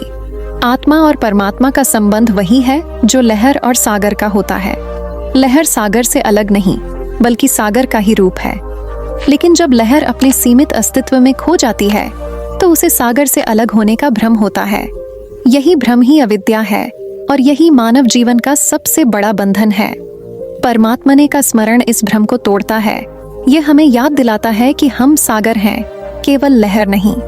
श्रीमद् भगवद गीता में श्री कृष्ण ने अर्जुन को यही रहस्य समझाया था। कुरुक्षेत्र के मैदान में खड़ा अर्जुन जब मोह में डूब गया तो कृष्ण ने मुस्कुराकर कहा, अविनाशी तू तद्विद्धि येन सर्वमिदं ततम्। जिससे यह समस्त जगत व्याप्त है वह अविनाशी है, वह परमात्मा है। कृष्ण ने अर्जुन से कहा, तू न यह शरीर है, न यह मन, न यह अहंकार। तू वह आत्मा है जो कभी जन्म नहीं लेती, कभी मरती नहीं, और वह आत्मा मैं ही हूँ। यहीं से आत्मा और परमात्मा के एकत्व का आरंभ होता है। जब साधक परमात्मा का जप करता है तो वह भीतर की चेतना को जगाता है। पहले वह अपने ईश्वर को पहचानता है कि मैं कौन हूँ, फिर वह उस ईश्वर को पार कर उस परम स्व तक पहुँचता है जो ईश्वर है। यही आत्म साक्षात्कार की यात्रा है। उपनिषद कहते हैं, तत्त्वमसि, तू वही है। यह वही परम सत्य है जिसे श्री कृष्ण गीता में बार बार दोहराते हैं। जब हम कहते हैं AUM कृष्णाय वासुदेवाय हरे परमात्मने नमः, तब हम केवल भगवान को नहीं बल्कि अपने भीतर के उसी अंश को प्रणाम कर रहे होते हैं जो उनसे अविभाज्य है। कल्पना कीजिए, जब किसी नेत्रहीन व्यक्ति को पहली बार प्रकाश दिखाया जाता है तो वह केवल बाहर की रोशनी नहीं देखता बल्कि भीतर एक क्रांति अनुभव करता है। उसी प्रकार जब साधक को आत्मा और परमात्मा के एकत्व का बोध होता है तब उसके भीतर एक दिव्य विस्फोट होता है। अज्ञान जल जाता है, सीमाएं मिट जाती हैं और वह अनंत में विलीन हो जाता है। परमात्मा को पाने के लिए किसी मंदिर, किसी तीर्थ या किसी आकाश की आवश्यकता नहीं होती, क्योंकि वह तो हमारे भीतर है, हमारे हृदय के सबसे गहरे कोने में। गीता में कृष्ण ने कहा, ईश्वर सर्वभूतानां हृदयेषु तिष्ठति। हे अर्जुन, ईश्वर सब प्राणियों के हृदय में निवास करता है। यह वचन केवल दर्शन नहीं बल्कि अनुभूति है। जब साधक ध्यान में बैठता है और परमात्मा ने शब्द का जप करता है तो वह धीरे धीरे शरीर की सीमाओं से ऊपर उठने लगता है। पहले वह अपने विचारों को देखता है, फिर उन विचारों के साक्षी को देखता है और अंत में उस साक्षी में विलीन हो जाता है। यही ध्यान की चरम स्थिति समाधियन है। परमात्मा को परम इसलिए कहा गया है क्योंकि वह सबके पार है, समय के, स्थान के, विचार के और अनुभूति के भी। उसे देखा नहीं जा सकता, केवल जिया जा सकता है। जब मनुष्य की चेतना स्थिर होती है तब परमात्मा स्वयं प्रकट होते हैं। इसलिए श्री कृष्ण ने कहा, योगस्थ कुरु कर्माणे। जब तू योगस्थ होकर कर्म करेगा, अर्थात जब तू अपने भीतर के परमात्मा में स्थित होकर कर्म करेगा, तब न कर्म बांधेंगे न फल दुख देंगे। अब यह समझना आवश्यक है कि आत्मा और परमात्मा में अंतर क्या है। आत्मा वह सूक्ष्म चेतना है जो प्रत्येक जीव में है, जो उसे जीवन देती है, और परमात्मा वह सार्वभौम चेतना है जिससे सब आत्माएं उत्पन्न होती हैं। आत्मा सीमित अनुभव करती है, परमात्मा अनंत अनुभव करता है। आत्मा मैं कहती है, परमात्मा सब मैं हूँ कहता है। आत्मा जब अपनी सीमितता छोड़कर उस अनंत सत्ता में विलीन होती है तब वह स्वयं परमात्मा बन जाती है। यही मुक्ति है। एक अत्यंत गहन कथा आती है उपनिषदों में। एक गुरु अपने शिष्य को आत्मा का ज्ञान दे रहे थे। उन्होंने कहा, जा इस झील के किनारे बैठकर देख कि कौन है तू। शिष्य कई दिन ध्यान में बैठा रहा। पहले उसने अपने शरीर को देखा, फिर अपने विचारों को, फिर अपनी इच्छाओं को, और जब सब कुछ छूट गया तब केवल मौन बचा। उसी मौन में उसे अनुभव हुआ, मैं शरीर नहीं, मैं मन नहीं, मैं वह हूँ जो सब में है। जब वह लौटा तो उसके चेहरे पर ऐसी शांति थी जिसे शब्दों में नहीं कहा जा सकता। गुरु मुस्कुराए और बोले, अब तू जान गया, तू परमात्मा है। यही अनुभव परमात्मा शब्द के झप से होता है। यह शब्द साधक को भीतर से रूपांतरित करता है। पहले वह संसार को बाहरी आंखों से देखता है, फिर आत्मा की आंखों से देखना सीखता है और अंततः परमात्मा की दृष्टि से सबको एक अनुभव करता है। इस अवस्था में द्वैत समाप्त हो जाता है। न कोई शत्रु रहता है, न कोई भय, केवल एक शाश्वत एकत्व का अनुभव। वही ब्रह्मानंद है। जब कोई साधक परमात्मा का ध्यान करता है तो वह स्वयं को छोटा महसूस नहीं करता, बल्कि असीम होने का अनुभव करता है। उसकी दृष्टि बदल जाती है। पहले वह कहता था, यह मेरा घर, यह मेरा परिवार, यह मेरा शरीर। अब वह कहता है, यह सब उसी का है और मैं भी उसी का हूँ। यह परिवर्तन ही आत्म साक्षात्कार है। अब ध्यान दीजिए, यह यात्रा कैसे होती है। पहले जब से मन एकाग्र होता है, एकाग्रता से ध्यान बनता है, ध्यान से समाधि और समाधि से आत्म साक्षात्कार। परमात्मा ने शब्द का जप इस संपूर्ण यात्रा को गति देता है, क्योंकि यह शब्द चेतना को ऊपर उठाता है। शरीर में जब यह जप गूंजता है तब सहस्रार चक्र सक्रिय होता है, वही स्थान जहां आत्मा और परमात्मा का मिलन होता है। श्रीमद् भगवद गीता के 18वें अध्याय में श्री कृष्ण ने कहा, सर्वधर्मान परित्यज्य मामेकम शरणम व्रज। अर्थात जब तू सब धर्मों, सब पहचानों को छोड़कर केवल मुझ में स्थित हो जाएगा, तब मैं तुझे सभी पापों से मुक्त कर दूंगा। यही परमात्मा का सार है, अपने मैं को छोड़कर वह में लीन हो जाना। परमात्मा को केवल विचार से नहीं पाया जा सकता, उसे पाने के लिए अनुभव आवश्यक है। जब कोई साधक अपने भीतर के मौन में उतरता है, तब वह उस दिव्य उपस्थिति को महसूस करता है जो कभी जाती नहीं, कभी बदलती नहीं। वह अनुभव ही साक्षात्कार है। और यही कारण है कि सभी संत, चाहे मीरा हो या तुलसी, शंकराचार्य हो या कबीर, सबने कहा, जो भीतर बैठा है वही परमात्मा है। मीरा ने गाया, मैं तो सांवरे के रंग राची, अब तो हरिबिन जेरा नाही। इसका अर्थ यही है, मीरा की आत्मा अब परमात्मा में विलीन हो गई। कबीर ने कहा, जल में कुंभ, कुंभ में जल है, बाहर भीतर पानी। यह आत्मा और परमात्मा के अभेद का ही प्रतीक है। आज के मनुष्य को सबसे बड़ा रोग यही है, विस्मरण का रोग। वह भूल गया है कि वह परमात्मा का अंश है। वह अपने शरीर, अपनी उपलब्धियों, अपने भय और अपने दुख में खो गया है। लेकिन परमात्मा ने का जप उसे उसकी सच्ची पहचान वापस देता है। जब वह बार बार यह शब्द उच्चारित करता है तो धीरे धीरे उसका मन शांत होता है, उसकी सांसें नियमित होती हैं और वह अनुभव करने लगता है कि भीतर कुछ अमर है जो कभी नहीं मरता। यही अनुभव जीवन का उद्देश्य है। जब यह अनुभव स्थायी हो जाता है तब जीवन स्वयं पूजा बन जाता है। साधक अब किसी को दोष नहीं देता, किसी से ईर्ष्या नहीं करता, क्योंकि वह जानता है कि सब में वही परमात्मा है। यही अवस्था गीता में स्थित प्रज्ञ की कही गई है, जो सुख दुख में सम रहता है, न किसी की निंदा करता है, न प्रशंसा चाहता है। तो जब हम कहते हैं AUM कृष्णाय वासुदेवाय हरे परमात्मने नमः, तब हम केवल भगवान को नहीं बल्कि अपने भीतर के परम सत्य को नमन कर रहे होते हैं। यह मंत्र हमें भीतर की यात्रा पर ले जाता है, अहंकार से आत्मा तक और आत्मा से परमात्मा तक। परमात्मने शब्द का अर्थ है जो सबका मूल है, सबका अंत है और सबके बीच में भी वही है। यह जान लेना ही ज्ञान का परम शिखर है। जब मनुष्य अपने जीवन की सभी दिशा खो देता है, जब सब रास्ते बंद हो जाते हैं, जब कोई सुनने वाला नहीं रहता, तब उसके हृदय से एक आवाज निकलती है, हे प्रभु, अब मैं तेरे ही भरोसे हूँ। यही वह क्षण है जब प्रणत शब्द साकार हो उठता है। प्रणत का अर्थ केवल झुकना नहीं, बल्कि अपने अहंकार, अपनी इच्छाओं, अपने कर्मों, अपने सुख दुख सबको प्रभु के चरणों में अर्पित कर देना है। जब मनुष्य अपने संपूर्ण अस्तित्व के साथ कहता है, मैं तेरा हूँ हे कृष्ण, तभी वह प्रणत कहलाता है और उस क्षण से उसका हर क्लेश, हर दुख मिटने लगता है। क्लेश, यह शब्द जितना छोटा है उतना ही गहरा। हमारे जीवन के हर दुख, हर पीड़ा, हर भ्रम का नाम क्लेश है। शास्त्रों में 3 प्रकार के क्लेश बताए गए हैं: आध्यात्मिक क्लेश, मानसिक क्लेश और भौतिक क्लेश। आध्यात्मिक क्लेश तब होता है जब आत्मा परमात्मा से अलगाव का अनुभव करती है, जब मनुष्य अपने ईश्वर से दूर चला जाता है, जब उसकी साधना रुक जाती है, जब उसका मन भक्ति में नहीं लगता, तब उसके भीतर एक गहरी शून्यता उत्पन्न होती है। यही आध्यात्मिक क्लेश है। मानसिक क्लेश तब जन्म लेता है जब मन चिंता, ईर्ष्या, मोह, क्रोध या भय में फंस जाता है। और भौतिक क्लेश तब होता है जब जीवन में असफलताएं, बीमारियां या आर्थिक कठिनाइयां आती हैं। पर प्रणत क्लेश नाशाय मंत्र यह कहता है कि जो श्री कृष्ण की शरण में आता है उसका हर प्रकार का क्लेश मिट जाता है। ये केवल एक धार्मिक वचन नहीं बल्कि आत्मानुभव की सच्चाई है। जब व्यक्ति प्रणत हो जाता है तब उसका बोझ वह खुद नहीं उठाता बल्कि भगवान स्वयं उसका बोझ उठाते हैं।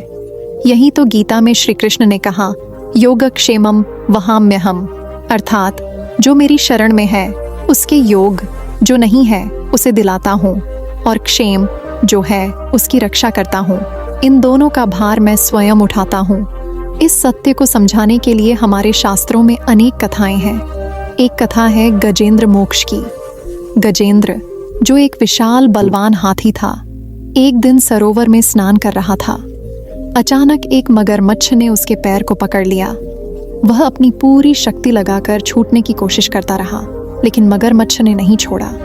धीरे धीरे उसकी शक्ति क्षीण होने लगी। तब उसने आकाश की ओर देखा और पुकारा, नारायण नारायण। वह पुकार केवल शब्द नहीं थी, वह प्रणत की अवस्था थी। वह जानता था कि अब अपनी शक्ति से कुछ नहीं होगा।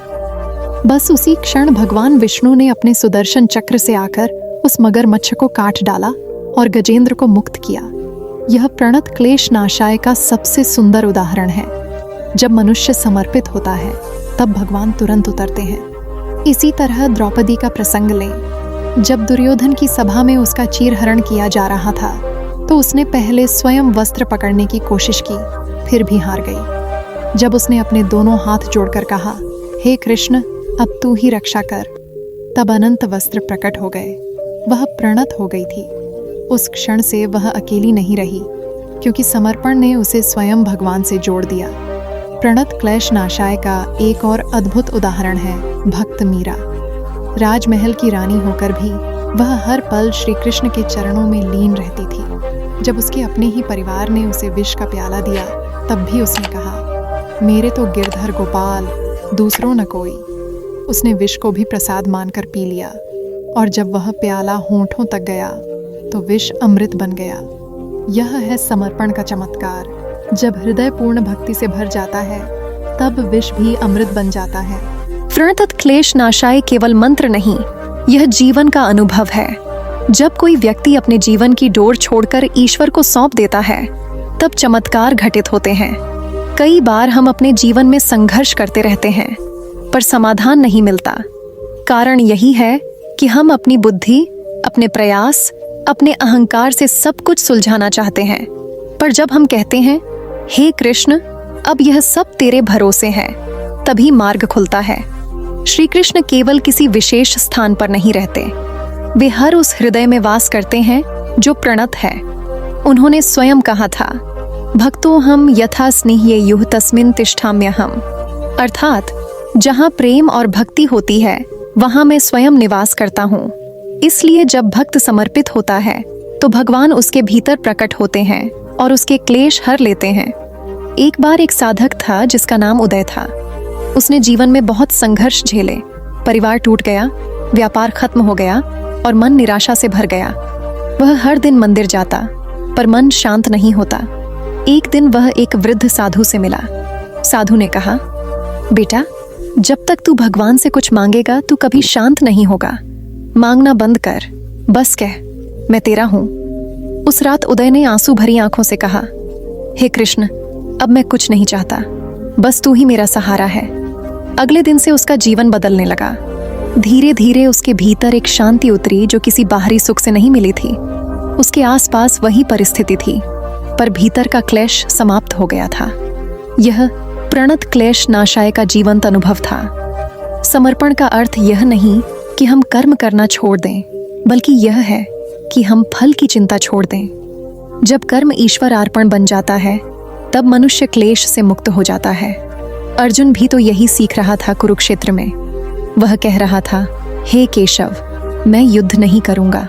लेकिन जब श्री कृष्ण ने कहा, कर्म कर पर फल की आस मत रख, तभी अर्जुन का भ्रम मिटा। यही प्रणत की स्थिति थी, जब मनुष्य कर्म करता है पर उसका मन परिणाम में नहीं, ईश्वर में होता है।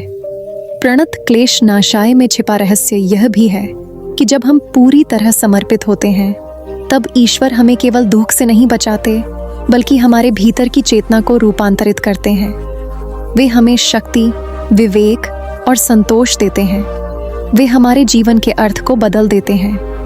कभी कभी वे हमारी कठिनाइयों को नहीं हटाते, बल्कि हमें उन्हें सहने की क्षमता देते हैं ताकि हम और परिपक्व हो सकें। जो भी साधक इस मंत्र का जप करता है, एयूएम कृष्णाय वासुदेवाय हरे परमात्मने प्रणत क्लेश नाशाय गोविंदाय नमो नमः, उसके जीवन में धीरे धीरे प्रकाश फैलने लगता है। उसके भीतर विश्वास का दीपक जलता है और उस दीपक की लौ में सारे क्लेश जलकर भस्म हो जाते हैं। क्योंकि जब आत्मा प्रणत हो जाती है तो वह ब्रह्म से जुड़ जाती है, और जो ब्रह्म से जुड़ा है उसके लिए कोई क्लेश नहीं रह जाता। श्री कृष्ण के शब्दों में मामेकम शरणम व्रज, यही है प्रणत क्लेश नाशाय का सार। शरण में आओ, समर्पण करो और फिर देखो, जो दुख अब तक पर्वत लगते थे वे क्षण में मिट जाते हैं, क्योंकि उस क्षण से तुम्हारे क्लेश तुम्हारे नहीं, श्री कृष्ण के हो जाते हैं। जब कोई भक्त प्रेम से कहता है गोविंदाय नमो नमः, तब उसके भीतर केवल ध्वनि नहीं उठती, एक तरंग उठती है जो ब्रह्मांड की सबसे पवित्र तरंग है। गोविंद नाम में संपूर्ण ब्रह्मांड का सार छिपा हुआ है। वेदों में कहा गया है कि गो शब्द का अर्थ केवल गाय नहीं होता, बल्कि उसके अनेक आयाम हैं। गो का अर्थ है इंद्रियां, गायें, पृथ्वी और वेदों का ज्ञान, और विंद का अर्थ है पालक, संरक्षक और पोषक। इस प्रकार गोविंद का शाब्दिक अर्थ हुआ जो इंद्रियों, गायों, पृथ्वी और वेदों का पालन करता है। परंतु आध्यात्मिक दृष्टि से इसका अर्थ इससे भी कहीं गहरा है। जो हर जीव में स्थित चेतना का रक्षक है वही गोविंद है। श्रीमद् भागवत महापुराण में जब कृष्ण गोवर्धन पर्वत उठाते हैं तब देवता उन्हें गोविंद कहकर पुकारते हैं। यह नाम केवल उनकी लीला का प्रतीक नहीं, बल्कि उनके परम करुणामय स्वरूप का परिचय है। जब ब्रज भूमि में इंद्रदेव का कोप हुआ, जब वर्षा ने सब कुछ डुबो दिया, तब नन्हे बालक कृष्ण ने अपने कोमल हाथों से गोवर्धन पर्वत उठा लिया। उस क्षण से ब्रज के हर मनुष्य, हर जीव, हर गाय सुरक्षित हो गई। यह दृश्य केवल एक कथा नहीं था, यह सृष्टि के संतुलन का प्रतीक था। जब अहंकार, इंद्र, अपने अभिमान में नाश करता है, तब करुणा, गोविंद संरक्षण करती है। गोविंद का नाम सुनते ही हृदय में एक मधुरता उतरती है, क्योंकि यह नाम केवल ईश्वर की महिमा नहीं कहता, ये ईश्वर की करुणा का स्मरण कराता है।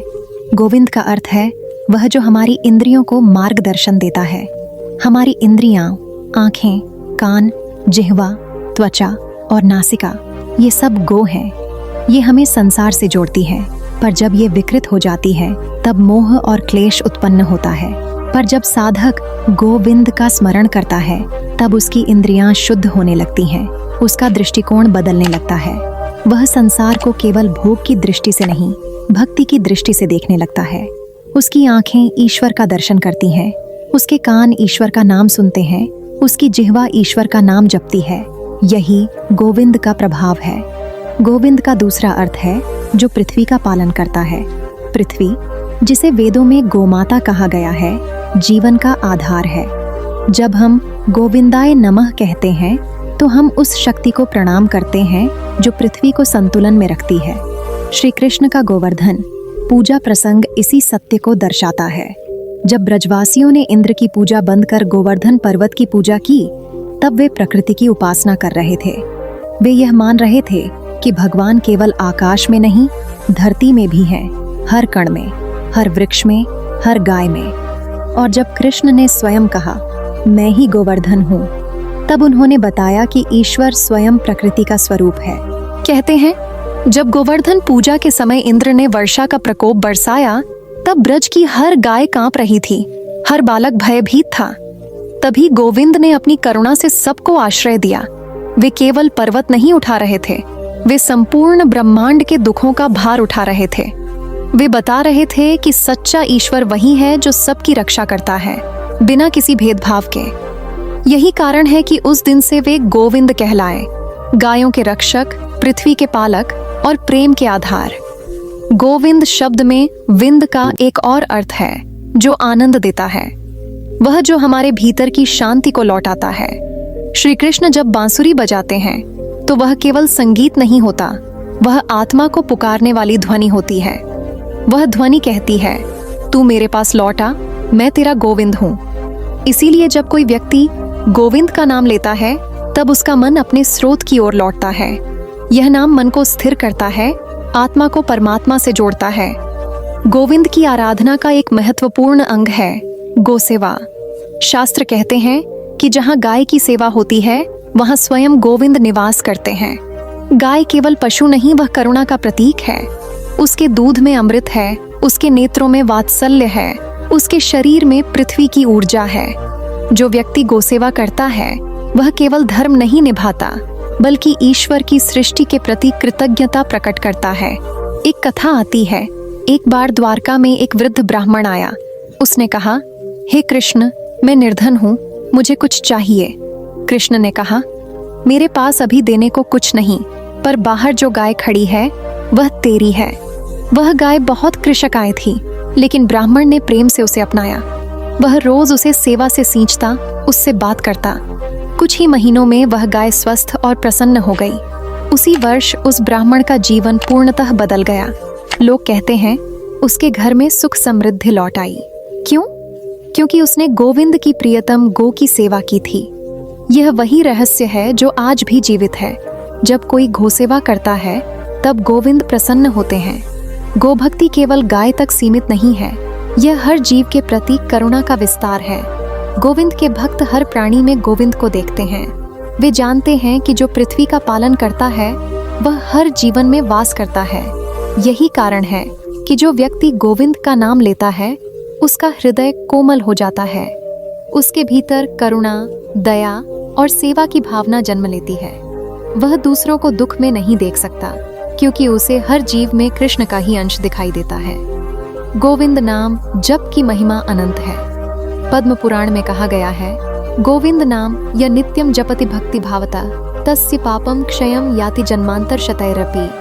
अर्थात जो भक्त भाव से गोविंद नाम का जप करता है उसके अनेक जन्मों के पाप मिट जाते हैं। यह नाम केवल शुद्धि नहीं देता, यह आत्मा को प्रकाश से भर देता है। इसका प्रभाव शरीर पर भी पड़ता है। तनाव घटता है, मन शांत होता है और जीवन में संतुलन आता है। आधुनिक विज्ञान भी कहता है कि सकारात्मक ध्वनियाँ हमारे शरीर की कोशिकाओं को पुनर्जीवित करती हैं। जब गोविंद नाम जपा जाता है तो उसकी तरंगें हमारे भीतर प्रेम और करुणा के केंद्रों को सक्रिय करती हैं। इसीलिए गोविंद नाम जप केवल आध्यात्मिक ही नहीं, चिकित्सीय दृष्टि से भी कल्याणकारी है। ब्रज के संत सूरदास ने कहा था, प्रभु गोविंद दयालु, गोकुल के ग्वाल, तिहु लोक व्यापी तिहु काल। सूरदास ने जब यह पंक्ति लिखी तब उन्होंने गोविंद को केवल ग्वाल बालक के रूप में नहीं, बल्कि तीनों लोकों के पोषक के रूप में देखा। गोविंद वह हैं जो सृष्टि का संतुलन बनाए रखते हैं, जो हमारे भीतर और बाहर दोनों में प्रेम की धारा प्रवाहित करते हैं। गोविंद का नाम संकटों से मुक्ति दिलाने वाला भी है। गोवर्धन पूजा इसका प्रमाण है। जब कृष्ण ने कहा, इंद्र की नहीं गोवर्धन की पूजा करो, तो उन्होंने एक नई परंपरा शुरू की, अहंकार की नहीं प्रकृति की पूजा। और जब ब्रजवासियों ने गोवर्धन पर्वत की परिक्रमा की तो उन्होंने देखा कि गोविंद स्वयं पर्वत बनकर सबको वरदान दे रहे हैं। इंद्र का क्रोध शांत हुआ, वर्षा थमी और ब्रज में उत्सव मनाया गया। तब ब्रज की गोपियां बोलीं, गोविंद गोविंद। उस दिन से यह नाम केवल भगवान का नहीं, सुरक्षा का प्रतीक बन गया।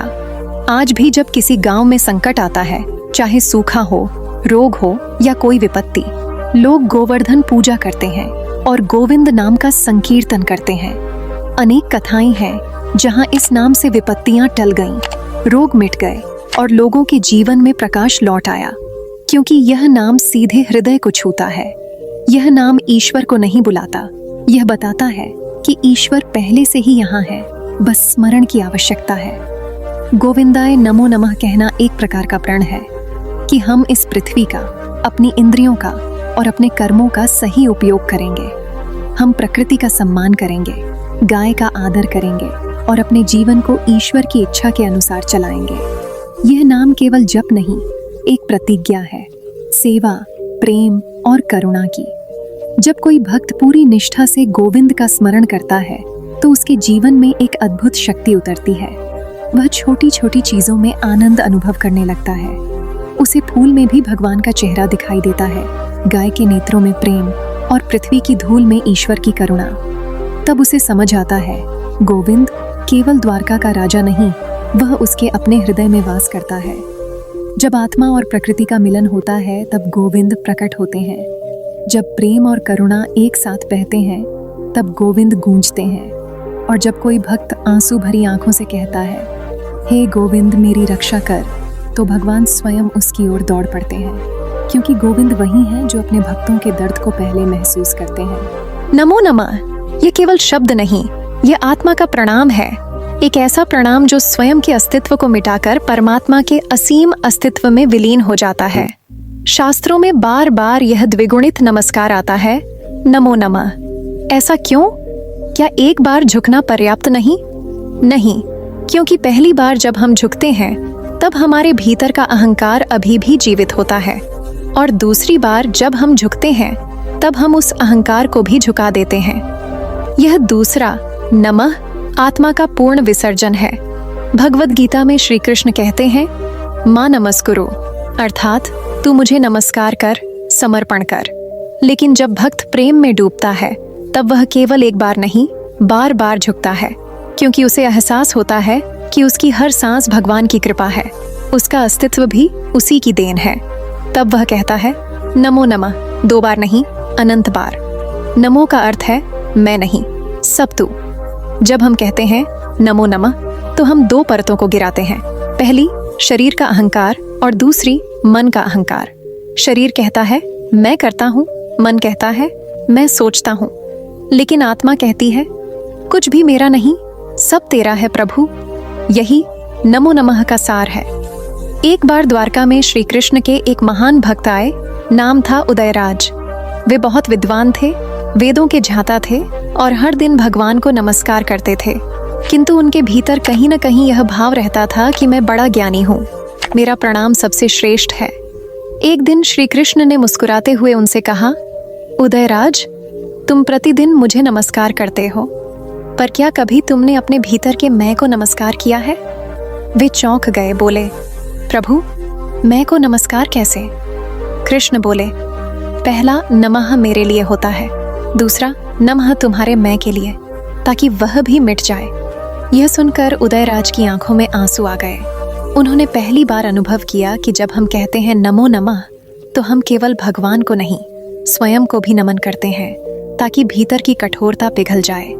उन्होंने उसी क्षण अपने सारे ग्रंथ, तर्क और अहंकार को श्री कृष्ण के चरणों में रख दिया और बोले, प्रभु अब मुझे केवल एक ही विद्या चाहिए, नमो नमः की विद्या। श्री कृष्ण मुस्कुराए और बोले, जब तुमने स्वयं को मिटा दिया तभी तुमने मुझे पाया। यही है नमो नमः का चमत्कार। यह नाम भक्त को भीतर से बदल देता है।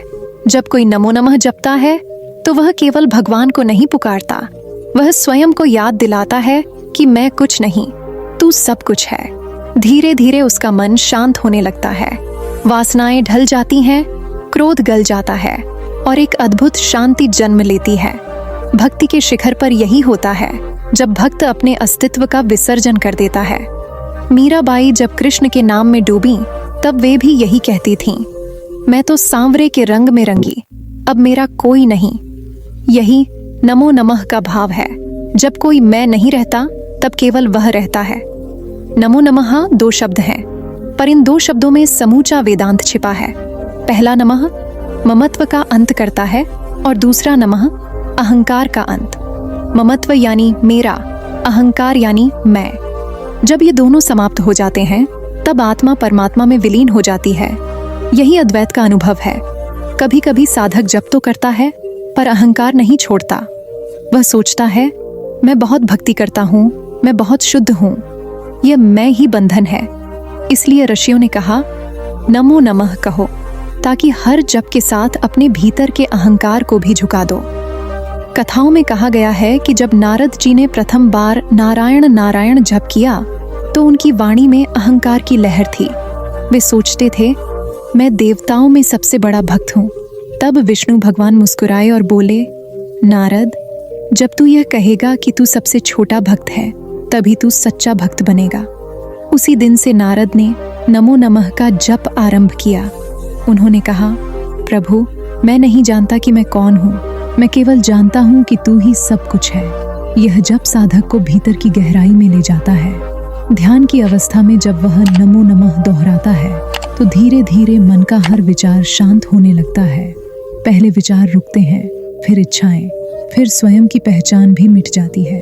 तब वह केवल एक ही अनुभव करता है, अनंत निःशब्द शुद्ध अस्तित्व, वही परमात्मा। श्रीमद् भागवत में कहा गया है, नमो नमः ते अस्तु भगवन विश्वेश्वराय। यहाँ द्विगुणित नमः इसलिए है क्योंकि यह केवल बाहरी नहीं, आंतरिक नमस्कार है। बाहरी शरीर झुकता है परंतु आंतरिक अहंकार तभी झुकता है जब दूसरा नमः आता है। नमो नमः का जप करने वाला साधक कभी भी भय, दुख या भ्रम में नहीं रहता, क्योंकि उसका विश्वास दृढ़ हो जाता है कि जो कुछ भी हो रहा है वह भगवान की इच्छा है। वह प्रतिदिन झुकता है, पर हर झुकाव के साथ भीतर की एक और परत गिरती है, और जब अंतिम परत गिर जाती है तब केवल प्रकाश रह जाता है। वह प्रकाश जिसे वेद कहते हैं, तत्त्वमसि, तू ही वह है। एक बार एक वृद्ध साध्वी वृंदावन में रहती थीं। वे दिन रात बस नमो नमः जपा करती। कोई पूछता, माँ तुम बस यही 2 शब्द क्यों जपती हो? वह मुस्कुराती, क्योंकि इसमें सब कुछ समाया है। नमो कहने से मैं मिट जाती हूँ, नमः कहने से वह भर जाता है। एक दिन उन्होंने ध्यान में श्री कृष्ण का दर्शन किया। भगवान ने कहा, माँ तूने तो मुझे बांध लिया है। वह बोली, कैसे प्रभु? कृष्ण बोले, तूने मुझे हर बार नमो नमः कहकर अपने भीतर बैठा लिया, अब मैं तेरे बिना रह नहीं सकता। नमो नमः का जप केवल भक्त के होठों पर नहीं, उसके हृदय में होता है। यह शब्द आत्मा के भीतर उतरकर उसे परमात्मा से जोड़ देता है। यह वही प्रक्रिया है जिसे योगी अहम निषेध कहते हैं, अहंकार का विसर्जन। जब कोई साधक इस जप में स्थिर हो जाता है तो उसके भीतर से स्वतः करुणा, प्रेम और शांति का उद्गम होने लगता है, क्योंकि अब वह स्वयं के लिए नहीं, सबके लिए जीता है। यही नमो नमः का चमत्कार है। यह मनुष्य को मनुष्य से देवता बना देता है। श्री कृष्ण स्वयं कहते हैं, जब कोई भक्त पूर्ण श्रद्धा से झुकता है तो मैं उसके भीतर बैठ जाता हूँ। यह झुकना ही तो नमो नमः है। जब हम 2 बार झुकते हैं तो पहला झुकना होता है संसार के प्रति कर्तव्य का और दूसरा झुकना होता है भगवान के प्रति भक्ति का। यही द्वैत और अद्वैत का संगम है। अंत में जब आत्मा कहती है नमो नमः, तब वह केवल शब्द नहीं बोलती, वह घोषणा करती है अब मैं तेरा हूं। और उसी क्षण परमात्मा उत्तर देता है और मैं तेरा। यह संवाद ही मोक्ष है। जब यह जप हृदय से निकलता है तब यह केवल ध्वनि नहीं रहती, यह ऊर्जा बन जाती है। यह ऊर्जा साधक के चारों ओर दिव्य आभा बना देती है। उसके जीवन में अकारण कृपा बरसती है, उसके शब्दों में माधुर्य आता है और उसकी दृष्टि में करुणा। क्योंकि जिसने नमो नमः को जिया है उसने जीवन का रहस्य जान लिया है। झुकने वाला कभी नहीं टूटता। नमो नमः, यह झुकना अंत नहीं, आरंभ है। यह हार नहीं, विजय है। यह शून्यता नहीं, पूर्णता है। जब तुम झुकते हो तभी तुम उठते हो, जब तुम मिटते हो तभी तुम बनते हो, और जब तुम कहते हो नमो नमः तब तुम भगवान के सबसे निकट होते हो। अतः इस नाम का जप करते समय याद रखना, हर बार जब तुम नमो कहते हो तो एक अहंकार मिटता है, और जब तुम नमः कहते हो तो एक नई करुणा जन्म लेती है। यही द्विगुणित समर्पण है, यही नमो नमः का दिव्य रहस्य है। हर मंत्र में एक ऊर्जा होती है, परंतु यह ऊर्जा तब जागती है जब उसे श्रद्धा, शुद्धता और नियमों के साथ जपा जाए। एयूएम कृष्णाय वासुदेवाय हरिये परमात्मने प्रणत क्लेश नाशाय गोविंदाय नमो नमः। यह कोई सामान्य शब्द समूह नहीं, यह भगवान श्री कृष्ण का साक्षात आह्वान है। जब कोई साधक इसे हृदय से जपता है तो यह मंत्र उसके भीतर सोए हुए दिव्य तत्व को जागृत कर देता है। यह वही शक्ति है जो अर्जुन को मोह से मुक्त कर सकती है, मीरा को विषपान के बाद भी जीवित रख सकती है और गजेंद्र को मगर के मुख से छुड़ा सकती है। शास्त्रों में कहा गया है मंत्रो नास्ति ततः परम, अर्थात मंत्र से श्रेष्ठ कुछ नहीं, क्योंकि मंत्र केवल शब्द नहीं, तरंग है। वह तरंग जब श्रद्धा से उच्चरित होती है तो वह सृष्टि के सूक्ष्मतम स्तर तक पहुंचती है। इस मंत्र की साधना का प्रारंभ शुद्ध भावना से होता है। जब साधक जप प्रारंभ करता है तो उसे यह नहीं सोचना चाहिए कि वह कुछ पाने के लिए कर रहा है। मंत्र का जप किसी लाभ के लिए नहीं, बल्कि मिलन के लिए होता है, आत्मा का परमात्मा से। सबसे पहले समय की बात करें। यह मंत्र ब्रह्म मुहूर्त प्रातः 4 बजे से 6 बजे के बीच जपना सर्वोत्तम माना गया है, क्योंकि इस समय वायु शुद्ध होती है, मन शांत होता है और प्रकृति स्वयं ध्यान की अवस्था में होती है। यदि संभव न हो तो सूर्योदय से पहले या रात्रि में सोने से पहले भी जप किया जा सकता है। साधना का स्थान पवित्र होना चाहिए। एक निश्चित स्थान चुन लें, चाहे वह आपका कमरा हो या घर का मंदिर। उस स्थान को रोज दीपक और अगरबत्ती से पवित्र करें। वहां बैठने के लिए कुशासन, ऊन या सूती आसन का प्रयोग करें, क्योंकि यह शरीर की ऊर्जा को धरती में व्यर्थ नहीं जाने देता। अब आती है विधि की बात। साधक को सबसे पहले स्नान करना चाहिए या कम से कम हाथ मुंह धो लेना चाहिए। फिर आसन पर बैठकर दीपक जलाएं। भगवान श्री कृष्ण की मूर्ति या चित्र के समक्ष ध्यान लगाएं। कुछ क्षण मौन रहकर अपने हृदय में यह संकल्प करें, हे वासुदेव, मैं तुम्हें पाने की साधना कर रहा हूँ। यह जप मेरा नहीं, तुम्हारा है। मेरी वाणी, मेरी श्वास सब तुम्हारी सेवा में समर्पित है। फिर धीरे धीरे जप प्रारंभ करें। एयूएम कृष्णाय वासुदेवाय हरिये परमात्मने प्रणत क्लेश नाशाय गोविंदाय नमो नमः। हर बार जब आप यह मंत्र बोलें तो शब्दों को अनुभव करें। एयूएम कहते समय भीतर की शांति को महसूस करें। कृष्णाय कहते समय भगवान के नीलवर्ण स्वरूप को स्मरण करें। वासुदेवाय कहते समय उनके सर्वव्यापक भाव को याद करें। हरिये बोलते हुए अपने पाप, दुख और भय को उनके चरणों में अर्पित करें। परमात्मा ने कहते समय यह अनुभव करें कि वही आप हैं। प्रणत क्लेश नाशाय में अपने सारे दुख समर्पित करें।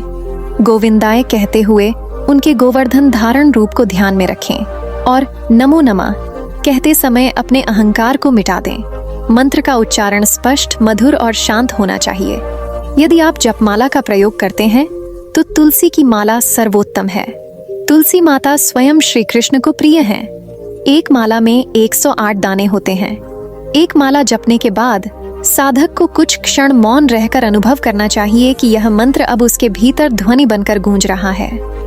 प्रारंभ में प्रतिदिन कम से कम 11 माला जपना चाहिए। धीरे धीरे श्रद्धा और ध्यान के साथ इसे बढ़ाकर 108 माला तक किया जा सकता है। लेकिन यहाँ संख्या नहीं, भावना महत्वपूर्ण है। यदि एक बार भी पूर्ण प्रेम से जप लिया जाए तो उसका प्रभाव 100 बार के समान होता है। अब बात करते हैं नियमों की। मंत्र जप करते समय साधक को सात्विक आहार रखना चाहिए। अन्न शुद्ध, मन शुद्ध और वाणी मधुर। झूठ, क्रोध, ईर्ष्या और अपवित्र विचार जप की ऊर्जा को कमजोर करते हैं। इसलिए जप से पहले मन को शांत कर लेना चाहिए।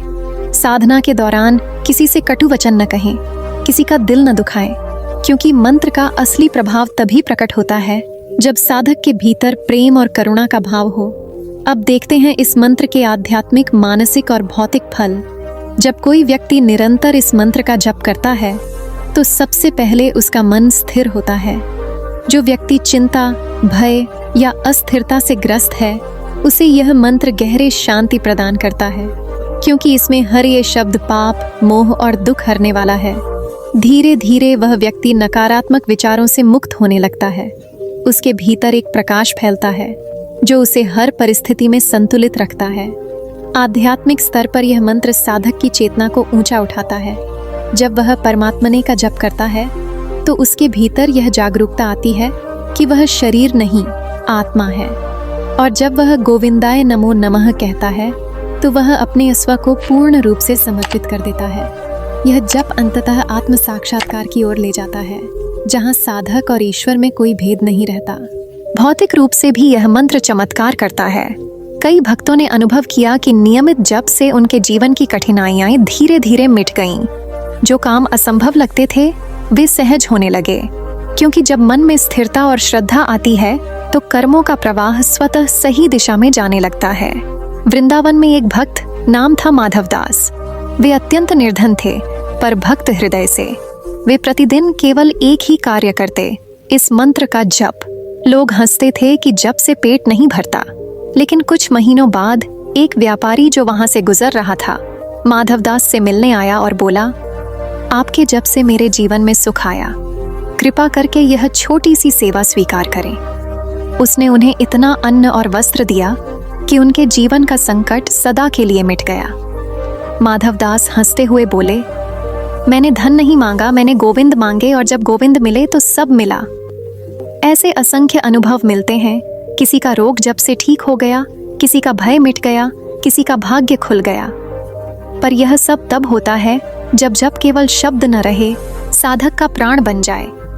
जप के साथ साथ ध्यान करना भी आवश्यक है। जब आप जप करें तो हर बार कल्पना करें कि श्री कृष्ण आपके हृदय में बैठे हैं। उनकी मधुर मुस्कान, पीतांबर, मुरली और वह दिव्य प्रकाश जो आपके भीतर हर अंधकार को मिटा रहा है। धीरे धीरे अनुभव होगा कि आपका शरीर हल्का हो रहा है, श्वास गहरी हो रही है और मन आनंदमय हो गया है। यही जप की अवस्था है जहाँ साधक स्वयं गायब हो जाता है, केवल कृष्ण रह जाते हैं।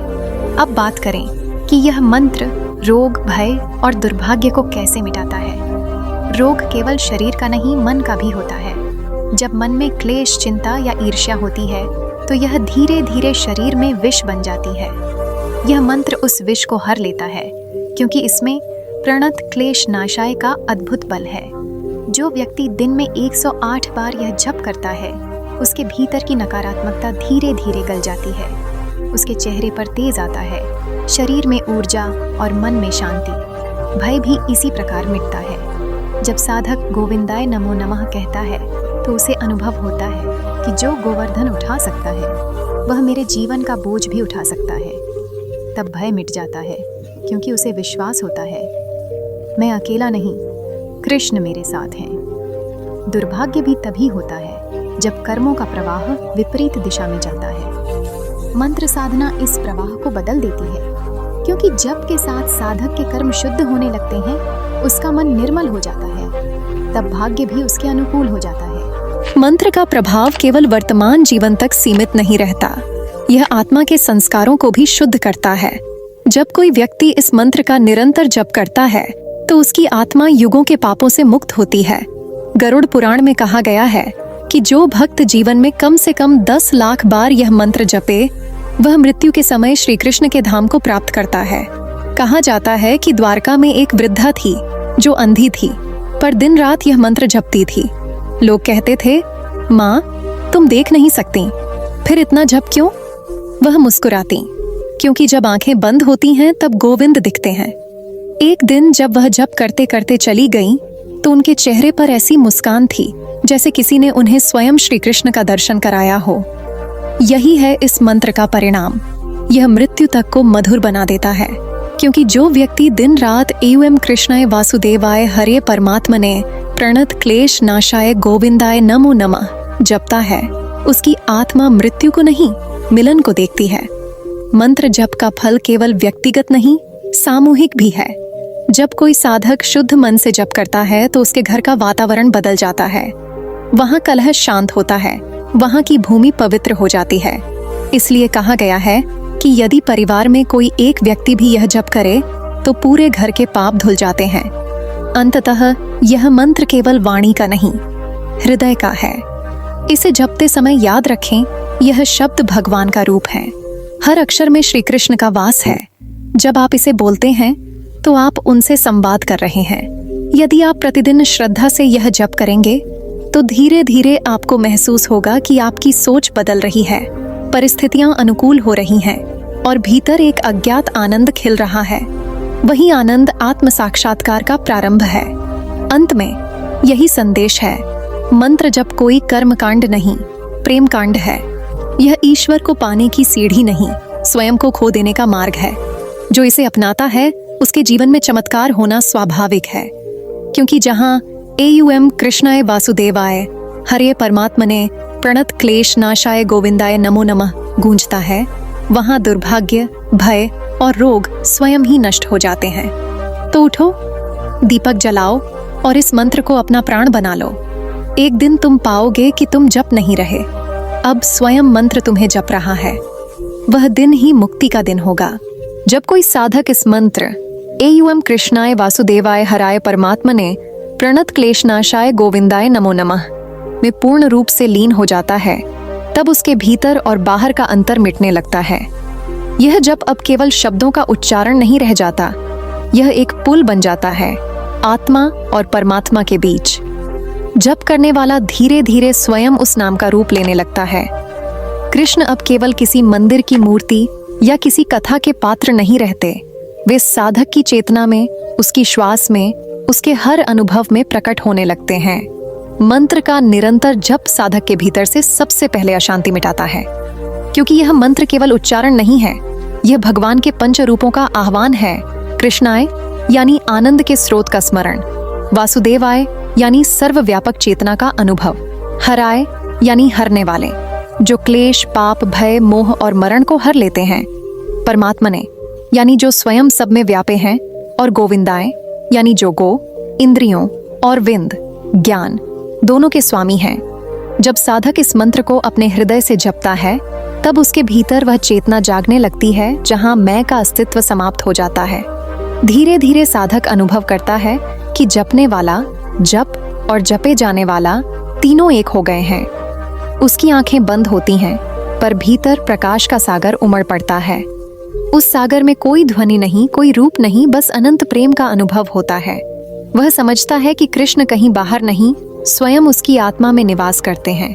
ऐसे ही एक प्रसंग की कथा पुराणों में वर्णित है। एक साधक था, नाम था दामोदर दास। उसने यह मंत्र गुरु से प्राप्त किया और नित्य 3 प्रहर इसका जप करने लगा। प्रारंभ में उसका मन भटकता, नींद आती, सांसें भारी हो जाती, परंतु वह रुका नहीं। वह कहता, हे गोविंद, तुमने ही यह नाम दिया है, तुम ही मुझे साधना का बल दो। महीनों बीत गए, उसका मन स्थिर हुआ, उसकी दृष्टि निर्मल हुई। एक दिन वह यमुना तट पर जप कर रहा था। सूर्यास्त का समय था। अचानक उसके भीतर एक तेज प्रकाश हुआ। आंखें खुली तो उसने देखा एक बालक खड़ा है, नीले वर्ण का, मुरली हाथ में, मुस्कुराता हुआ। दामोदर दास रो पड़ा, बोला, प्रभु, मैं आपको नहीं, केवल आपका नाम जपता रहा, फिर आप क्यों आए? कृष्ण ने मुस्कुराते हुए कहा, दामोदर, तुमने मेरा नाम नहीं, मुझे ही जपा है। जो नाम में समर्पित होता है वह नाम से आगे बढ़कर नामी तक पहुंच जाता है। यह अनुभव केवल कथा नहीं है, यह हर उस साधक की यात्रा है जो अपने भीतर के मैं को मिटाकर केवल वह को अनुभव करना चाहता है। जब यह मंत्र आत्मा में बस जाता है, तब जीवन का हर क्षण पूजा बन जाता है। साधक को अब जपने की जरूरत नहीं रहती, क्योंकि जप उसकी सांस बन चुका होता है। वह चलता है तो जप होता है, वह मौन है तो भी जप होता है। श्रीमद् भागवत में कहा गया है, नाम स्मरणम सर्व सिद्धिकरम भवेत, अर्थात जब भक्त निरंतर नाम का स्मरण करता है तो उसे किसी और साधन की आवश्यकता नहीं रहती, क्योंकि तब भगवान स्वयं उसके जीवन में उतर आते हैं। यह उतरना किसी दिव्य दृश्य के रूप में नहीं, बल्कि गहरे अनुभव के रूप में होता है, जहाँ साधक को लगता है कि अब वह अकेला नहीं है। कोई अदृश्य शक्ति उसकी हर सांस में, हर निर्णय में उसका मार्गदर्शन कर रही है। भक्ति के मार्ग में यह अवस्था साक्षात्कार योग कहलाती है, जब साधक अपने आराध्य का प्रत्यक्ष अनुभव करता है। लेकिन यह साक्षात्कार केवल आंखों से देखने का नहीं, बल्कि हृदय से पहचानने का होता है। भगवान कृष्ण कहते हैं, यो मां पश्यति सर्वत्र सर्वं च मयि पश्यति तस्याहं न प्रणश्यामि सच में न प्रणश्यति, अर्थात जो भक्त हर जगह मुझे देखता है और सबको मुझ में देखता है, मैं भी उससे कभी अलग नहीं होता। इस मंत्र के निरंतर जप से साधक की चेतना इतनी विस्तृत हो जाती है कि उसे संसार का हर प्राणी भगवान का अंश दिखाई देता है। उसका द्वेष मिटता है, ईर्ष्या मिटती है, भय मिटता है। अब वह दूसरों को देखकर यह नहीं कहता कि यह मेरा शत्रु है या यह मेरा मित्र है। वह केवल इतना कहता है, यह भी वही है जो मुझ में है। इस अवस्था में साधक के भीतर करुणा का अमृत प्रवाहित होता है। जो पहले उसे दुख देते थे, अब वही उसके लिए दया के पात्र बन जाते हैं, क्योंकि वह समझता है कि हर आत्मा उसी परमात्मा की किरण है। यह अनुभव केवल ज्ञान से नहीं आता, यह मंत्र की शक्ति से आता है, क्योंकि यह मंत्र आत्मा के भीतर स्थित दिव्यता को जगाता है।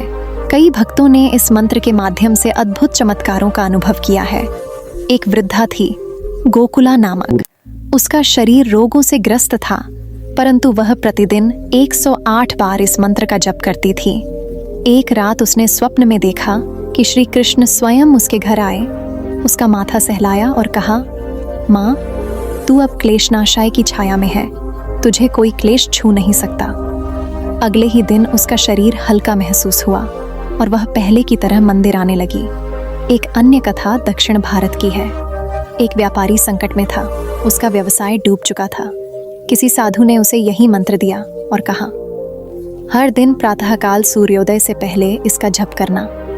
वह करता रहा और कुछ महीनों में उसका जीवन बदल गया, परंतु परिवर्तन धन का नहीं, दृष्टिकोण का हुआ। अब वह कहता, मेरे पास जो है वह उसी का है, मैं केवल सेवादार हूँ। इसी भाव से उसका व्यापार भी उठ खड़ा हुआ। इन कथाओं का सार यही है कि जब साधक नाम में तल्लीन होता है तो भगवान उसके भाग्य में उतर आते हैं।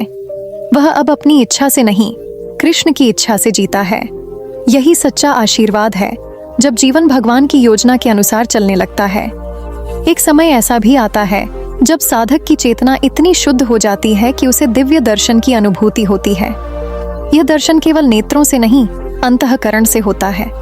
वह अनुभव करता है कि चारों ओर वही प्रकाश है, नीला, शांत, करुणामय।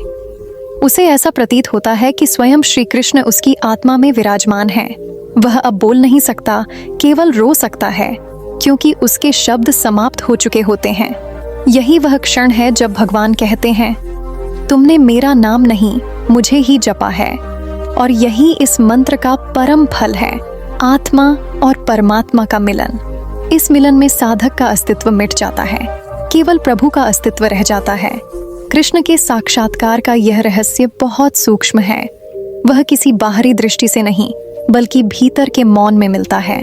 जब साधक यह समझ लेता है कि जप का अर्थ केवल उच्चारण नहीं, बल्कि समर्पण है, तब हर श्वास में भगवान उतर आते हैं।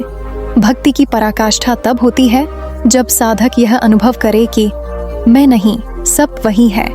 तब उसका जीवन ही पूजा बन जाता है, उसके कर्म ही आराधना बन जाते हैं। वह किसी से प्रेम करता है तो कृष्ण से करता है, किसी को क्षमा करता है तो कृष्ण में करता है। यही वह दिव्यता है जिसे यह मंत्र जागृत करता है। जब आत्मा और परमात्मा का यह मिलन होता है, तब साधक के लिए संसार की परिभाषा बदल जाती है। अब वह किसी घटना को सुख या दुख नहीं कहता, वह केवल इतना कहता है जो हो रहा है वही सर्वोत्तम है, क्योंकि वह कृष्ण की इच्छा से हो रहा है। यही इस मंत्र की परिपूर्ण अवस्था है। एयूएम कृष्णाय वासुदेवाय हराय परमात्मने प्रणत क्लेशनाशाय गोविंदाय नमो नमः। अब कोई वाक्य नहीं रह जाता, यह साधक का स्वयं का स्वरूप बन जाता है। वह जहाँ भी हो वही मंत्र उसकी श्वास बन जाता है। इस अवस्था में मिलने वाला श्री कृष्ण का आशीर्वाद अदृश्य होते हुए भी अत्यंत वास्तविक होता है। यह आशीर्वाद किसी भौतिक वस्तु के रूप में नहीं, बल्कि शांति, प्रेम और अद्वैत की अनुभूति के रूप में मिलता है। यही वह क्षण होता है जब साधक साक्षात अनुभव करता है कि मैं वही हूँ जो कृष्ण है और कृष्ण वही है जो मैं हूँ। और तब भगवान मुस्कराते हैं, जैसे उन्होंने दामोदर दास से कहा था, तुमने मेरा नाम नहीं मुझे ही जपा है। जब किसी साधक की साधना अपने चरम पर पहुंचती है तो वह यह सत्य जान लेता है कि भगवान को पाने का मार्ग दूर नहीं, उसी नाम के भीतर छिपा है जिसे वह बार बार जपता आया है। जब हम कहते हैं एयूएम कृष्णाय वासुदेवाय हराय परमात्मने प्रणत क्लेशनाशाय गोविंदाय नमो नमः, तब हम किसी देवता को पुकार नहीं रहे होते, बल्कि अपनी ही आत्मा के उस अंश को जागृत कर रहे होते हैं जो स्वयं श्री कृष्ण है। यही वह परम सत्य है जो सभी शास्त्रों का निष्कर्ष है। नाम ही सच्चा परमात्मा है। यह मंत्र 12 तत्वों से मिलकर बना है और 12 ही द्वार हैं जिनसे आत्मा परमात्मा तक पहुंचती है। एयूएम से आरंभ होने वाला यह मंत्र सृष्टि के मूल नाद से जुड़ता है। यह वह ध्वनि है जिससे ब्रह्मांड की उत्पत्ति हुई। कृष्णाय का अर्थ है जो सर्व आकर्षक है, जो सबका प्रिय है। वासुदेवाय जो सर्वत्र व्यापे हैं, हर प्राणी में, हर कण में। हराय जो हरता है, यानी पाप, दुख, भय और मोह का नाश करता है। परमात्मने जो आत्मा के पार है किंतु आत्मा के भीतर भी है। प्रणत क्लेशनाशाय जो सिर झुकाने वाले के सब क्लेश हर लेता है। गोविंदाय जो इंद्रियों, मन और बुद्धि का स्वामी है। और अंत में नमो नमः 2 बार नमस्कार, अर्थात पूर्ण समर्पण, पूर्ण शरणागति। यही 12 तत्व इस मंत्र के 12 रूप बनाते हैं जो एक साथ आत्मा को उसकी परम मंजिल की ओर ले जाते हैं। आज के कलयुग में यह मंत्र केवल शक्तिशाली नहीं बल्कि जीवनदायिनी है, क्योंकि कलयुग में मनुष्य के पास समय कम है, श्रद्धा कम है और मन में विकार अधिक है। ऐसे समय में वेद पाठ, यज्ञ, तपस्या सब कठिन है। भगवान स्वयं कहते हैं, कालेह दोष निधे राजन अस्ति ह्येकम महान गुणः कीर्तनादेव कृष्णस्य मुक्त संगः परम व्रजेत। अर्थात हे राजा, यद्यपि कलयुग दोषों से भरा है, फिर भी एक महान गुण है। केवल श्री कृष्ण के नाम का कीर्तन करने से ही मनुष्य मुक्त होकर परम पद को प्राप्त कर सकता है। यही कारण है कि यह मंत्र इस युग में सबसे अधिक फलदायी है। इसमें केवल नाम नहीं, नाम के साथ नाद, भाव और सत्य तीनों हैं। एयूएम से आरंभ होकर नमो नमः पर समाप्त होना दर्शाता है कि साधक सृष्टि से आरंभ होकर समर्पण पर समाप्त होता है। यह यात्रा बाहरी नहीं, आंतरिक है। हर बार जब यह मंत्र जपा जाता है, आत्मा का एक पर्दा हटता है, और जब 12 पर्दे हट जाते हैं, तब आत्मा अपना स्वभाव पहचान लेती है कि वह स्वयं कृष्ण स्वरूप है। मंत्र जपने से साधक के जीवन में परिवर्तन केवल आध्यात्मिक नहीं, भौतिक स्तर पर भी होता है। उसका मन शांत होता है, विचार पवित्र होते हैं और कर्म सुसंतुलित हो जाते हैं। उसका दृष्टिकोण बदल जाता है। जहाँ पहले वह केवल शरीर और संसार को देखता था, अब वह हर वस्तु में परमात्मा का दर्शन करने लगता है। यही वह बिंदु है जहाँ नाम और जीवन एक हो जाते हैं। कई लोग पूछते हैं, क्या केवल नाम जपने से भगवान मिल सकते हैं?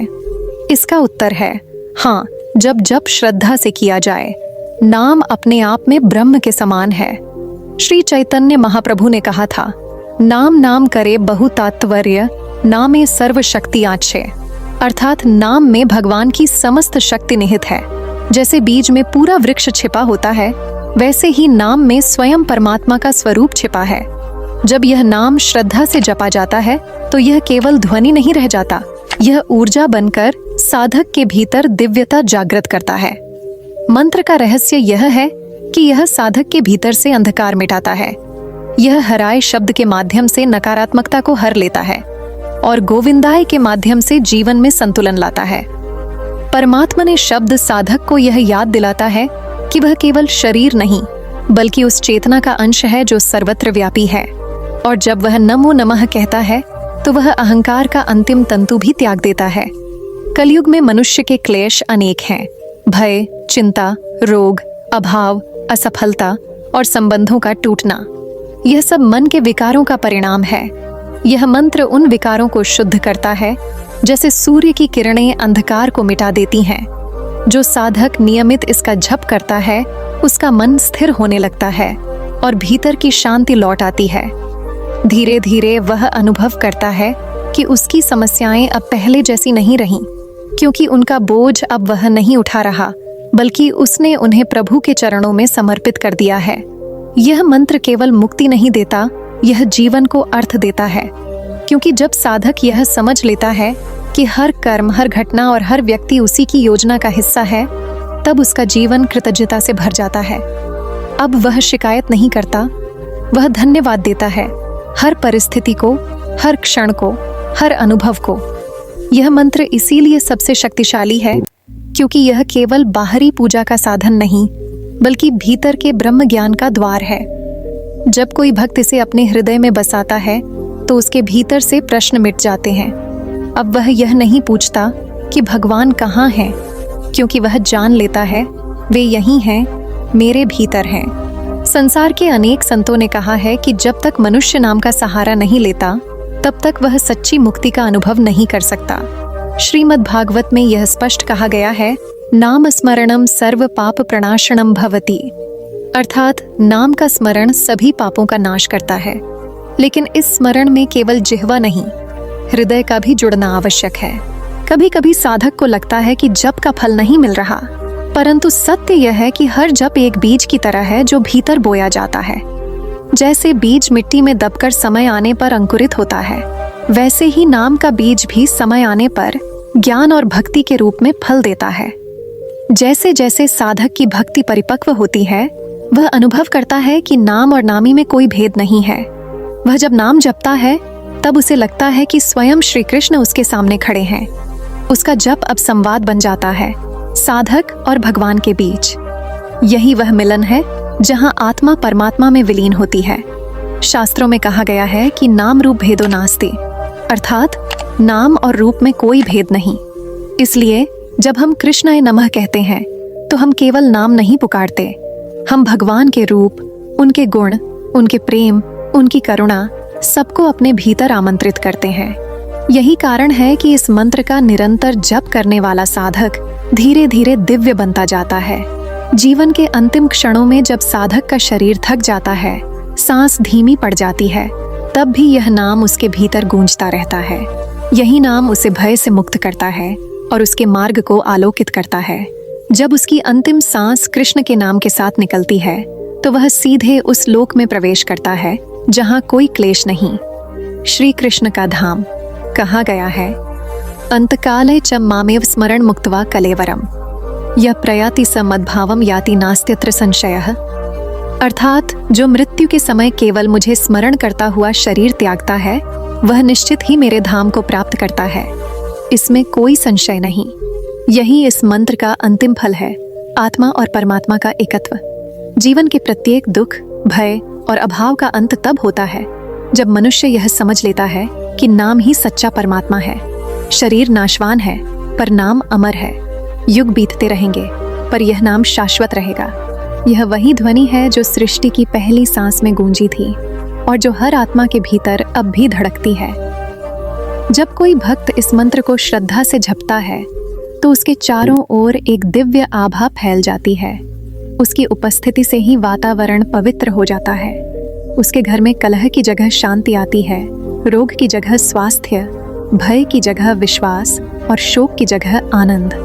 यह परिवर्तन बाहरी नहीं भीतरी होता है, क्योंकि यह नाम हृदय के द्वार खोल देता है। जो इस नाम में लीन हो जाता है उसके लिए संसार अब बोझ नहीं रहता। वह जान लेता है कि हर अनुभव कृष्ण का दिया हुआ है, हर व्यक्ति कृष्ण का भेजा हुआ है और हर क्षण कृष्ण का रूप है।